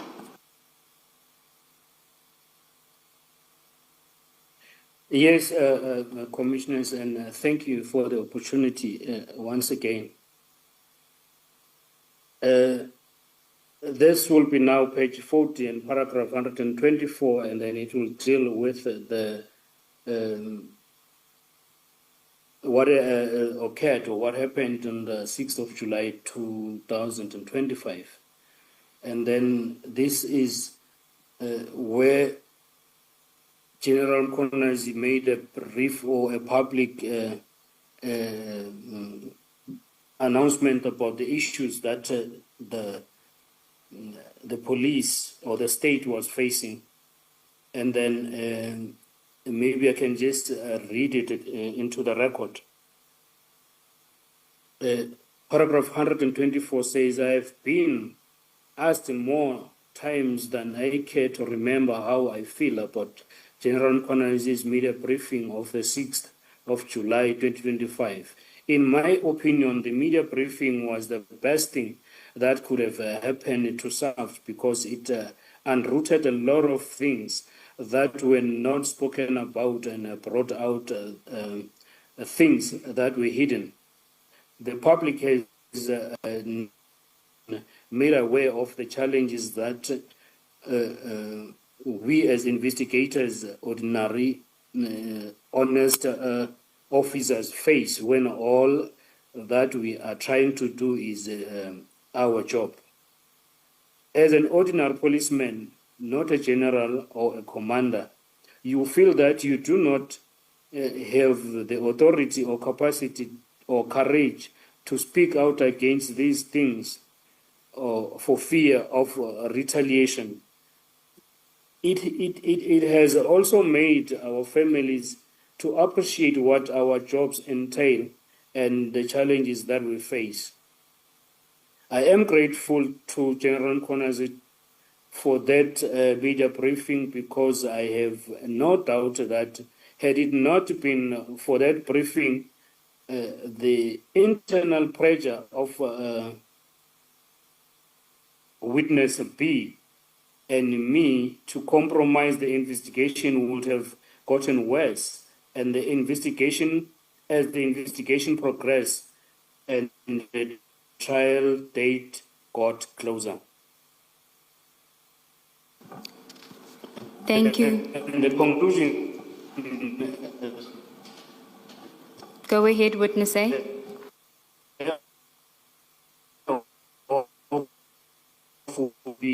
Sorry, Witness A, we're losing you again. Witness A? Can you try again? Continue with this investigation.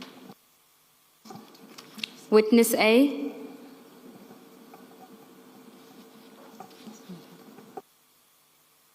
Yes, Commissioners. Okay, can you hear us now? I can hear you now. We lost you after you said conclusion. Yes, saying in conclusion, I am here today with my life change in ways that I could never have predicted simply for doing my job, a job that I had been wanted to leave more than once, multiple times in fact. I was wanted not to continue and I am sure if I had gone to my commander and said the stakes are high, I would have been released from the investigation. But what do we say to the families who have lost their loved ones?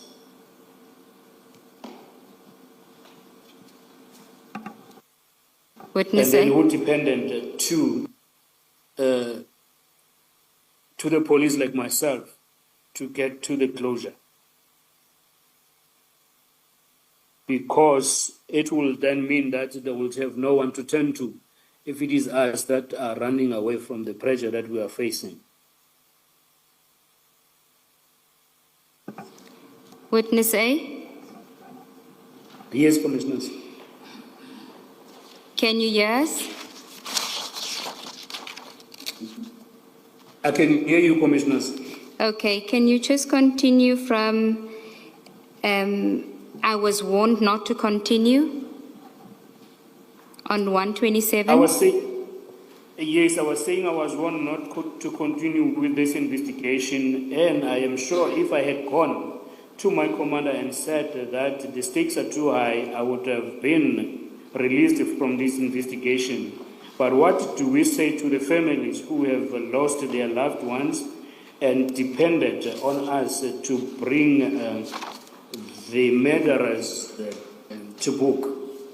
Who will investigate these matters if we all choose to leave when the stakes got too high?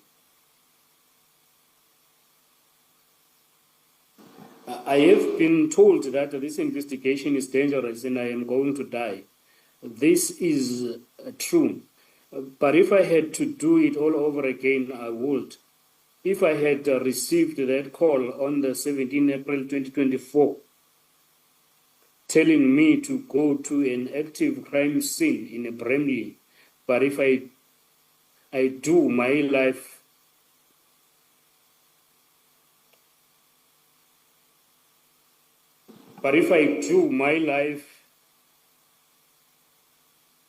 Witness at A. risk, I will be in a safe house. I will do it again if I knew that it would make a difference in other people's lives. Even if the safe house options was not in place, I would still do it all over again. I have met the families of the victims, and and when I speak to them, they are grateful for the work that we are doing as a team, even those families where arrests have not yet been made. They appreciate that someone is working on the case to bring justice for their loved ones. The satisfaction of knowing that I am making a difference.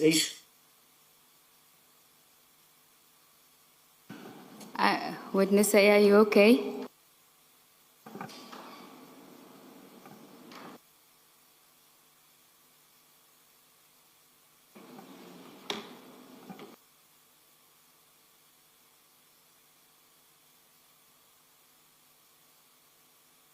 The witness is asking for a minute, Chair. Let's adjourn. You'll let us know.